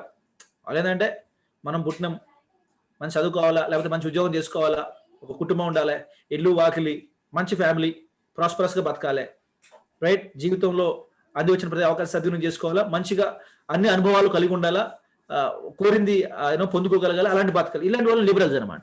అలాంటి వాళ్ళు లిబరల్స్ ఎక్కువ ఉన్నారు ఇప్పుడు ఇజ్రాయెల్లో. లిబరల్స్తో పాటుగా జెంటైల్ ఇంటర్ క్యాస్ట్ మ్యారేజ్లు ఎక్కువ ఉన్నాయి ఇప్పుడు ఇజ్రాయెల్లో. చాలా మంది అరేబియన్ అమ్మాయిలను చేసుకోవటము, అరేబియన్ అమ్మాయిలను చేసుకోవటము, అరేబియన్ అబ్బాయిలను చేసుకోవటము, ఇలాంటి ఇంటర్ క్యాస్ట్ మ్యారేజ్లు చాలా ఉన్నాయి. ఇంటర్ కమ్యూనిటీ మ్యారేజెస్ చాలా ఉన్నాయి. సో అక్కడ బ్రీడ్ కంటామినేట్ అవుతుంది. నేనేమవుతుందంటే బ్రీడ్ కంటామినేట్ అవుతుంది అక్కడ.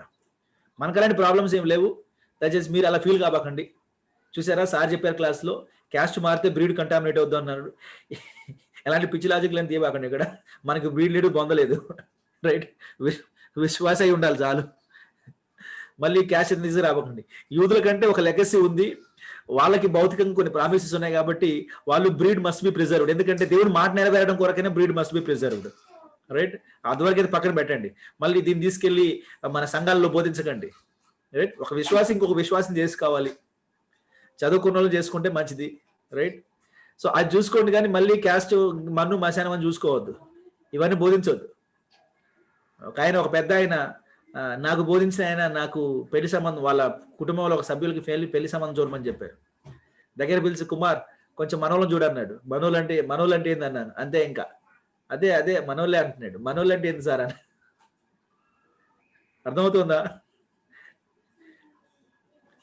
ఈ దరిద్రం చాలా మందిలో ఉంది. దయచేసి ఎవరైనా చేసుకునే వాళ్ళు ఉంటే విశాలంగా ఆలోచించండి. చేసేవాళ్ళు మీ పిల్లలకి చేసేది ఉంటే ఇంకా విశాలంగా ఆలోచించండి. మంచి భక్తి పనులు చూడండి. దయచేసి ఈ ఫంక్షన్ హాల్ చర్చెస్లో నుంచి మాత్రం పిల్లలు తెచ్చుకోబాకండి. ఆ ప్లే గ్రౌండ్ యూనో ఆ ఫంక్షన్ హాల్ చర్చెస్లు ఉన్నాయి కదా, మెగా చర్చ్, వాటిలో పిల్లలు తెచ్చుకోబాకండి. బోల్డెన్ దుర్బోధలు ఉన్నాయి అక్కడ. ఆ దుర్బోధకుల దగ్గర నుంచి పిల్లలు తెచ్చుకోబాకండి. రైట్? సో కనుక భక్తి కలిగినటువంటి కుటుంబంలో నుంచి, మంచి సిద్ధాంతాలు కలిగినటువంటి ట్రూలీ బోర్న్ అగైన్ క్రిస్టియన్ ఏం చేయాలి తెలుసా? మంచి డాక్ట్రిన్స్ చూడాలి. ఇమ్మీడియట్కి వెళ్ళి నువ్వు మారు మనసు పొందినవా, నీ డాక్ట్రిన్స్ ఏంటి? ఆ పిల్లకైనా పిల్లోడికైనా డాక్ట్రిన్స్ మొత్తం తెలిసి ఉండాలి. రైట్? ఆ డాక్ట్రిన్స్ తెలియకపోతే పెళ్లి చేయద్దు. పేర్లు పెడతారు ఏంజల్స్ అని, తీరా చేసుకుని తెలుసా ఏంజల్స్ కాదు డెవిల్స్ అని. రాష్ట్రాలకే తెలియవు డాక్టర్స్, పిల్లలకే తెలుసు. రాష్ట్రాలకే డాక్టర్లు తెలియవు. ఏమంటారు? పాస్టర్స్ కే డాక్టర్లు తెలియవు, ఇంకా పిల్లలకేం తెలుసు? కడుపు తెచ్చుకుంటే కాలమే పడుతుందంటే ఇదేనేమో. పాస్టర్లకే లేవు పరిస్థితి. కరెక్టే, పాస్టర్లకే డాక్టర్స్ తెలియవు. రైట్? ఇప్పుడు శ్యామ్ గారు ఉన్నారనుకోండి, ఆయన వాళ్ళ పిల్లలకి డాక్టర్స్ ఆయన నేర్చుకుంటున్నారు, వాళ్ళ పిల్లలకి నేర్పించేస్తారు. రేపు సంబంధాలు వెతికినప్పుడు కూడా ఆ డాక్టరీన్ ఉందా లేదా, మీ పేస్ట్ లో ఉప్పు ఉందన్నట్టు నీకు డాక్టరీన్స్ తెలుసా అంటారు వెంటనే. ఈ డాక్టరీన్స్ ఉంటేనే మీ సంబంధం కలుపుకుంటాము. ఆ ఇది సరదాగా ఇప్పుడు జోక్ అనిపిస్తున్నా, ఆ పరిణతి రావాలి మనలో. ఏమంటారు?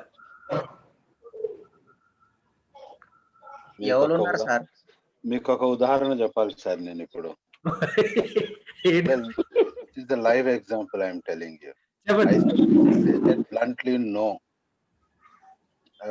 We were looking for my brother's daughter. Okay. And they came and they go to one of the best churches. I don't want to name the church and disheart other people. Chala Bhakti Church, Chala Manchi Church. అన్నీ ఉన్నాయి, బోధకుడు అన్నీ ఉన్నాయి. ఆయన అన్ని మాటలు అన్నాడు, మాకు ఏమీ వద్దు అన్నాడు. తీరా ముందుకు వచ్చేటప్పటికి ఇదంతా అదంతా ఇదంతా.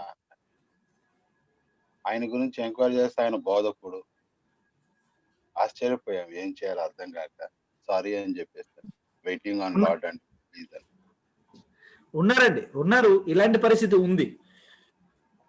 సో ఇక్కడ నేను ప్రస్తావించినటువంటి విషయాలు తీసుకెళ్లి మళ్ళీ మన కుటుంబాలకు కానీ మన సంఘాలకు ఆపాదించుకోవద్దు. చాలా జాగ్రత్తగా ఉన్న మనమందరం విశ్వాసులము, యేసుక్రీస్తు రక్తంలో కడబడినటువంటి వాళ్ళు. ఇంకా కుల వివక్ష సంఘాల్లో ఉండటం దరిద్రం, ప్రమాదకరం. దాన్ని మనం అధిగమించాలి, ఎదిరించాలి, బలంగా ఎదిరించండి. అలాగైతే పెళ్లి కావేమో సార్ ఎవరికి? అవుతాయి. There are people. Amazing. Ramesh sir ఏంది మరి తేడా మాట్లాడుతున్నావు? ఏం సంగతి చెప్పు.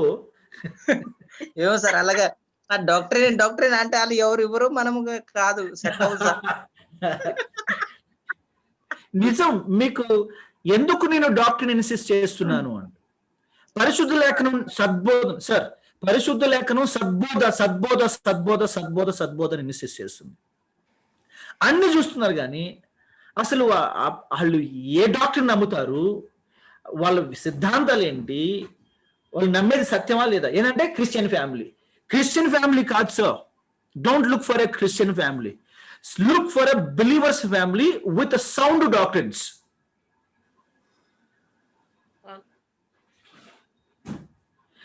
Don't look for a Christian family. Look for a believer's family with sound doctrines.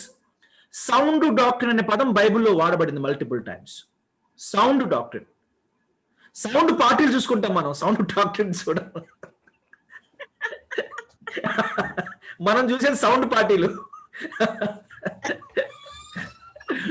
Sound doctrine ఎవరికి కావాలండి? సౌండ్ పార్టీ కావాలి. కానీ ఏమంటారు సార్? నిజమే సార్, మొన్న ఒక పాస్టర్ గారు పెళ్లికి వాళ్ళ కొడుకు చేశారు. మాకేం కట్నాలు ఏమొద్దన్నారు సార్.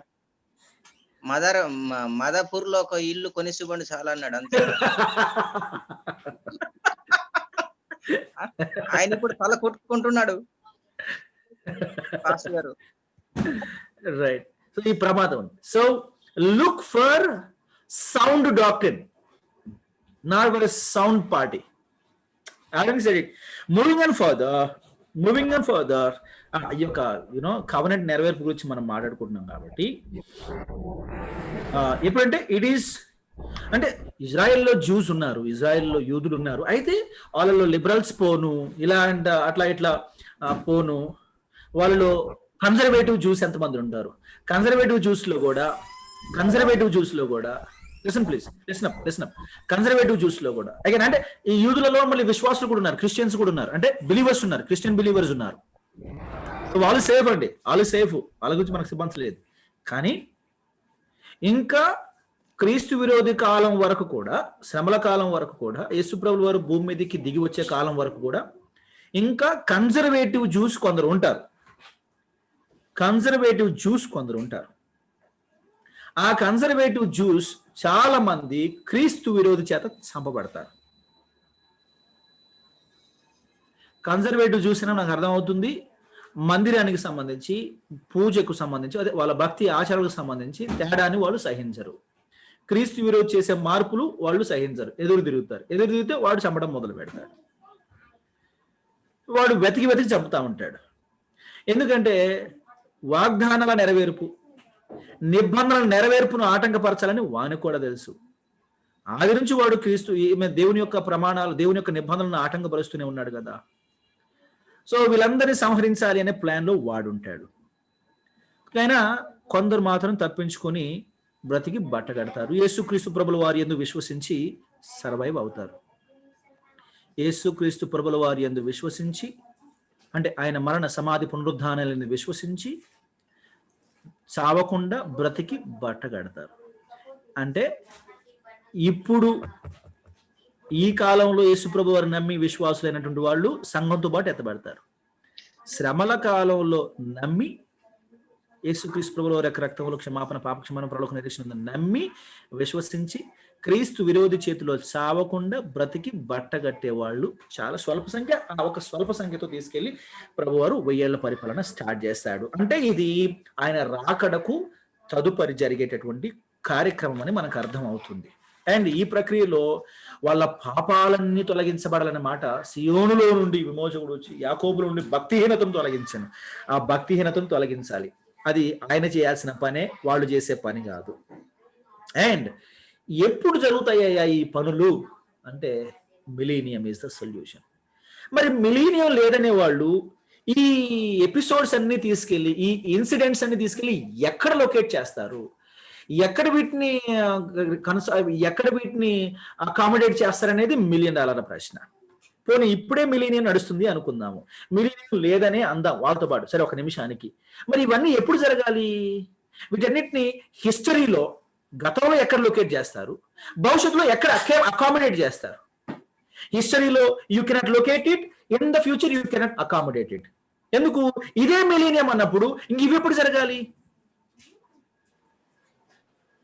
సో చాలా అస్థిరమైనటువంటి వాదన ఇక్కడ మనకు కనబడుతుంది.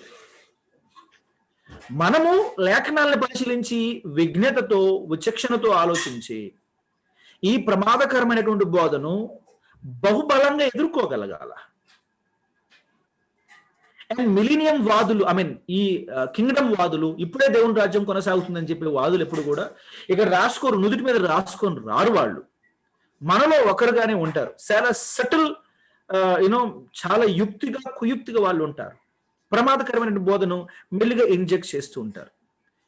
ఒక ఆయన, నాకు బాగా నచ్చినటువంటి వ్యక్తి, నాకు బోధించిన ఒక ఆయన వాళ్ళ కూతురిని ఈ వాడు ఉన్నాడు కదండి పేరు JCNM, అక్కడికి పోయే వాళ్ళకి ఇచ్చాడు. నేను సార్ ఎంత బోధ చేస్తున్నారు, ఎంత టీచింగ్ చేస్తున్నారు, అలా ఎట్లిస్తారు అన్నాను. అది నరకానికి ముఖద్వారం కదా, అక్కడికి పోయే వాళ్ళందరూ నరకానికి పోతున్నట్టే. మారు మనసు కలిగిన వాడెవడో అక్కడ పోయే అవకాశం లేదు. అక్కడ పోయేవాడు మారు మనసు పొందే అవకాశం లేదు. There are only 2 things. Anyone who is born again will not go there. Anyone who goes there he will never be born again. Now how can you send there? అంటే ఇంకా మరి పెళ్లి కాబట్టి సర్దుకోవాల్సి వచ్చింది, తప్పలేదు అన్నట్టుగా మాట్లాడుతున్నారు.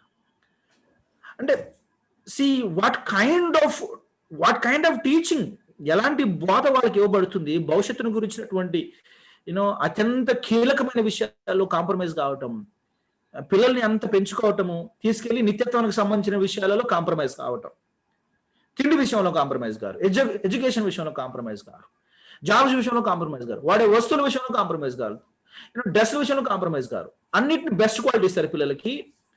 వచ్చేటప్పటికి పనికి మాలినటువంటి బోధలోకి వాళ్ళని అట్లా పంపించేస్తూ ఉంటారు.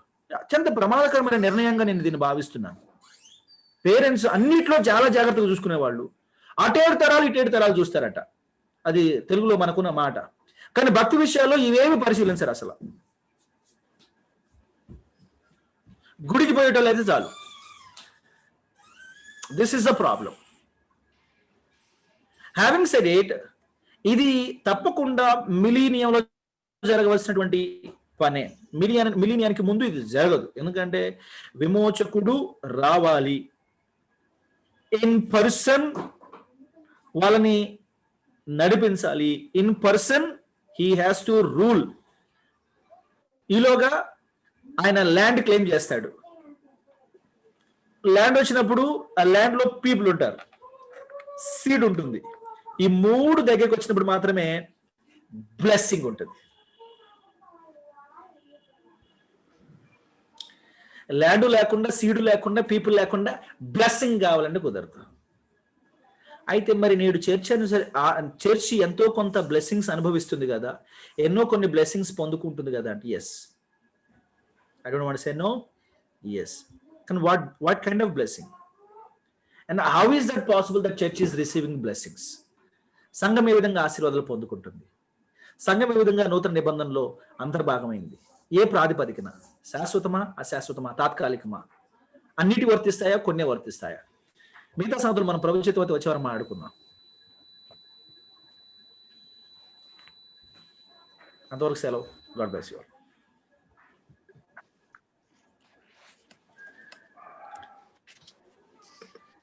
Thank you so much, Kumar.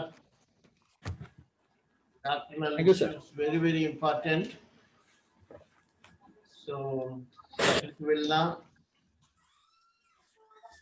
మీ ఆత్మీయత దేని మీద ఆధారపడి ఉంటుందంటే సిద్ధాంతం మీదనే ఆధారపడి ఉంటుంది. అందుకనే దేవుడు యెహోషువకు చెప్పి ఎడమకైనా కుడికైనా జరగొద్దు. సిద్ధాంతం వెరీ వెరీ వెరీ ఇంపార్టెంట్. ఈ క్లాసెస్ మిస్ అవుతున్న వాళ్ళు I think they are losing the lifelong study material. చాలా నెగ్లిజెన్సీగా, ఇండిసిప్లిన్గా ఇంపార్టెంట్ అమూల్యమైన సత్యాలను పోగొట్టుకుంటున్నారు. దానికి మనం ఏం చేయలేము. దేవుడిని కృపలో ఎవరు ఉన్నారో వాళ్ళు నిలుస్తారు. Can I ask David Ross garu to close with prayer? Of course, the examinations are running very fast. The time is running very fast. The time is at hand. Please, examination time lo nanna koncham correct ga undanడి. Okay, David Ross garu, close with prayer. Okay, sir. Pray చేసుకుంటాం sir. Yes, sir. మా స్తుతులకు కారణభూతుడైన మా ప్రియపరలోకపు తండ్రి, పరిశుద్ధుడా, ప్రేమమయుడా, జీవముల దేవా, మీ పరిశుద్ధ నామాన్ని స్తుతులు స్తోత్రం చెల్లిస్తున్నాం నాయన. మీ అపారమైన కృపను బట్టి ప్రభా మమ్మల్ని అందరినీ ఇంతవరకు కాచి కాపాడి సజీవులుగా ఉంచి ఈ సాయంకాల సమయం ప్రభా నాయన, ఈ గుడ్ న్యూస్ బైబిల్ కాలేజ్ ద్వారా తండ్రి, ఈ జియో మ్యాప్ ద్వారా మీరు మాకు ఇచ్చినటువంటి గొప్ప అవకాశాన్ని బట్టి స్తోత్రం చెల్లిస్తున్నాం నాయన. ఈ గుడ్ న్యూస్ బైబిల్ కాలేజీలో ప్రభా నాయన మీరు చదువుటకు తండ్రి, మీరు మాకు నాయన ఈ శుద్ధ పక్షదానం బట్టి ప్రభా, మీ ప్రణాళికను బట్టి మీ స్తోత్రం చెల్లిస్తున్నాం. మీ దాసులు జయశేఖర్ గారు ప్రభా తండ్రి నాయన, వారికి ఇచ్చినటువంటి ఆ యొక్క విజన్ బట్టి మీ స్తోత్రం చెల్లిస్తున్నాం. వారిని, వారి కుటుంబాన్ని దీవించండి నాయన. గారిని దీవించండి ప్రభా నాయన. మరి ముఖ్యంగా తండ్రి నాయన, మీ యొక్క ఈ యొక్క తండ్రి ఈ యొక్క న్యూ కవర్నెంట్ లో ప్రభా తండ్రి మీ దాసుడు ప్రభానైనా కుమార్ గారి ద్వారా మీకు మాకు గురించి కనబడుతున్నాం. ఏ రీతిగానైనా డేవిడ్స్ కవర్నెంట్, అబ్రహాం కవర్నెంట్ ప్రభా ఆయన న్యూ కవర్నెంట్ లో ప్రభా తండ్రి ఏ రీతిగా ఇశ్రాయేల్ ప్రభా తండ్రి ఏ రీతిగా వారు నేను చివరి శ్రమల కాలం ప్రభా తండ్రి వారు ఏ రీతిగా వారు నమ్మి ప్రభా నేను వారు సమకూడి ప్రభా ఆ యొక్క ల్యాండ్ సెటిల్మెంట్ లో ప్రభా నేను తండ్రి నేను మీరు మీ దాసు ద్వారా మీరు మాకు బోధించి దాన్ని బట్టి వందనా చెల్లిస్తున్నాం. నేను కాలేజీ ఫ్యాకల్టీ మొత్తాన్ని దీవించి ఆశీర్వదించండి ప్రభు, కుటుంబాన్ని దీవించండి, తీర్చండి. ఆయన పనిచేస్తున్నటువంటి నాయన ప్రతి ఒక్కరిని దీవించండి ప్రభా. అడ్మినిస్ట్రేషన్ బట్టి డైరెక్టర్స్ బట్టి ప్రార్థిస్తున్నాం తండ్రి. ఆయన రానున్న ఎగ్జామ్స్ విషయంలో కూడా ప్రార్థిస్తున్నాం తండ్రి. నేను మా అందరినీ ప్రభా స్టూడెంట్స్ మా అందరినీ సిద్ధపరచండి తండ్రి. మాకు కావాల్సిన మీ జ్ఞానమును అనుగ్రహించండి ప్రభా. ఆయన పరీక్షలు సిద్ధపడి మాకు రాసి ఆయన పాస్ అవుటకు తండ్రి, కళాశాలకు తండ్రి మన విషయంలో ప్రభు సహకరించినప్పుడు తండ్రి మీరే మా తోడుగా నడిపించండి. ఆయన చేరు వచ్చిన స్టూడెంట్స్ అందరినీ దీవించి ఆశించి మీ కృపలో భద్రపరచడం, కుటుంబాన్ని దీవించండి అనుకుంటున్నాం. అదేవిధంగా తండ్రి నేను జీ కుమార్ గారిని బట్టి ప్రార్థిస్తున్నాం తండ్రి. వారిని వారి సత్యమాన్ని జ్ఞాపకం చేసుకోండి ప్రభా. అలాగే వారి కుమారుని కూడా జ్ఞాపకం చేసుకోండి తండ్రి. మీరు స్వస్థపరచు దేవుడు కనుక ఆయన మీ గాయపడిన హస్తమును వారి మీద ఉంచి ఆయన మీరే స్వస్థపరిచి డాక్టర్ కావాల్సిన జ్ఞానమును సమయం వివేచన ప్రభు అనుగ్రహించి ఆయన మెడిసిన్స్ అంతట్లో మీరు తోడుగా ఉండి ప్రభు నైనా వారి క్షేమకరంగానైనా హైదరాబాద్ నడిపించి మరోసారి మేమంతా స్తుతించి భాగ్యం దయచేయమని ఈ కాలేజీని మీరే దీవించి ఆశీర్వదించి ప్రభా మీ కృపలో భద్రపరిచినైనా మా అందరినీ మీ కృపలో వాడుకొని మీరే మహిమ పొందమని యేసు నామమున ప్రార్థించడానికి వేడుకుంటున్నాం తండ్రి. ఆమేన్. Thank you so much. Good night and God bless. Thank you, sir. Good night. దేవుని చేత వాడబడే వాళ్ళు పోల్స్ ఏరుకుంటారు, ఎత్తుక్కుంటారు, వాటి కొరకు ప్రయాసపడతారు. దేవుని చేత వాడబడే వాళ్ళు దేవుడు వాడుకుంటున్నాడులే అని తృప్తి పడే వాళ్ళు లిబరల్స్. వాళ్ళు ఆ పైకి పోరు, కిందికి పోరు. చివరికి మూడో రకం ఉన్నారు, దేవుణ్ణే వాడుకునేవాళ్ళు. ప్రభు అన్నాడు గురుగులు గోధుమలు రెండు పెరగనీయమన్నాడు. కాబట్టి జాగ్రత్తగా వాక్యాన్ని పరిశీలిస్తున్నప్పుడు మనం సత్యంలో నిలిచి ఉండాలి. ఆ సత్యం మనల్ని స్వతంత్రులుగా చేస్తుంది. సో ఇవాళ మంచి సత్యాలు ప్రొఫెసర్ కుమార్ గారు don't miss any classes. The time is very valuable. Word of God is very valuable. Okay, thank you, sir. See you tomorrow. The year is helpata undi. Thank you. See you tomorrow.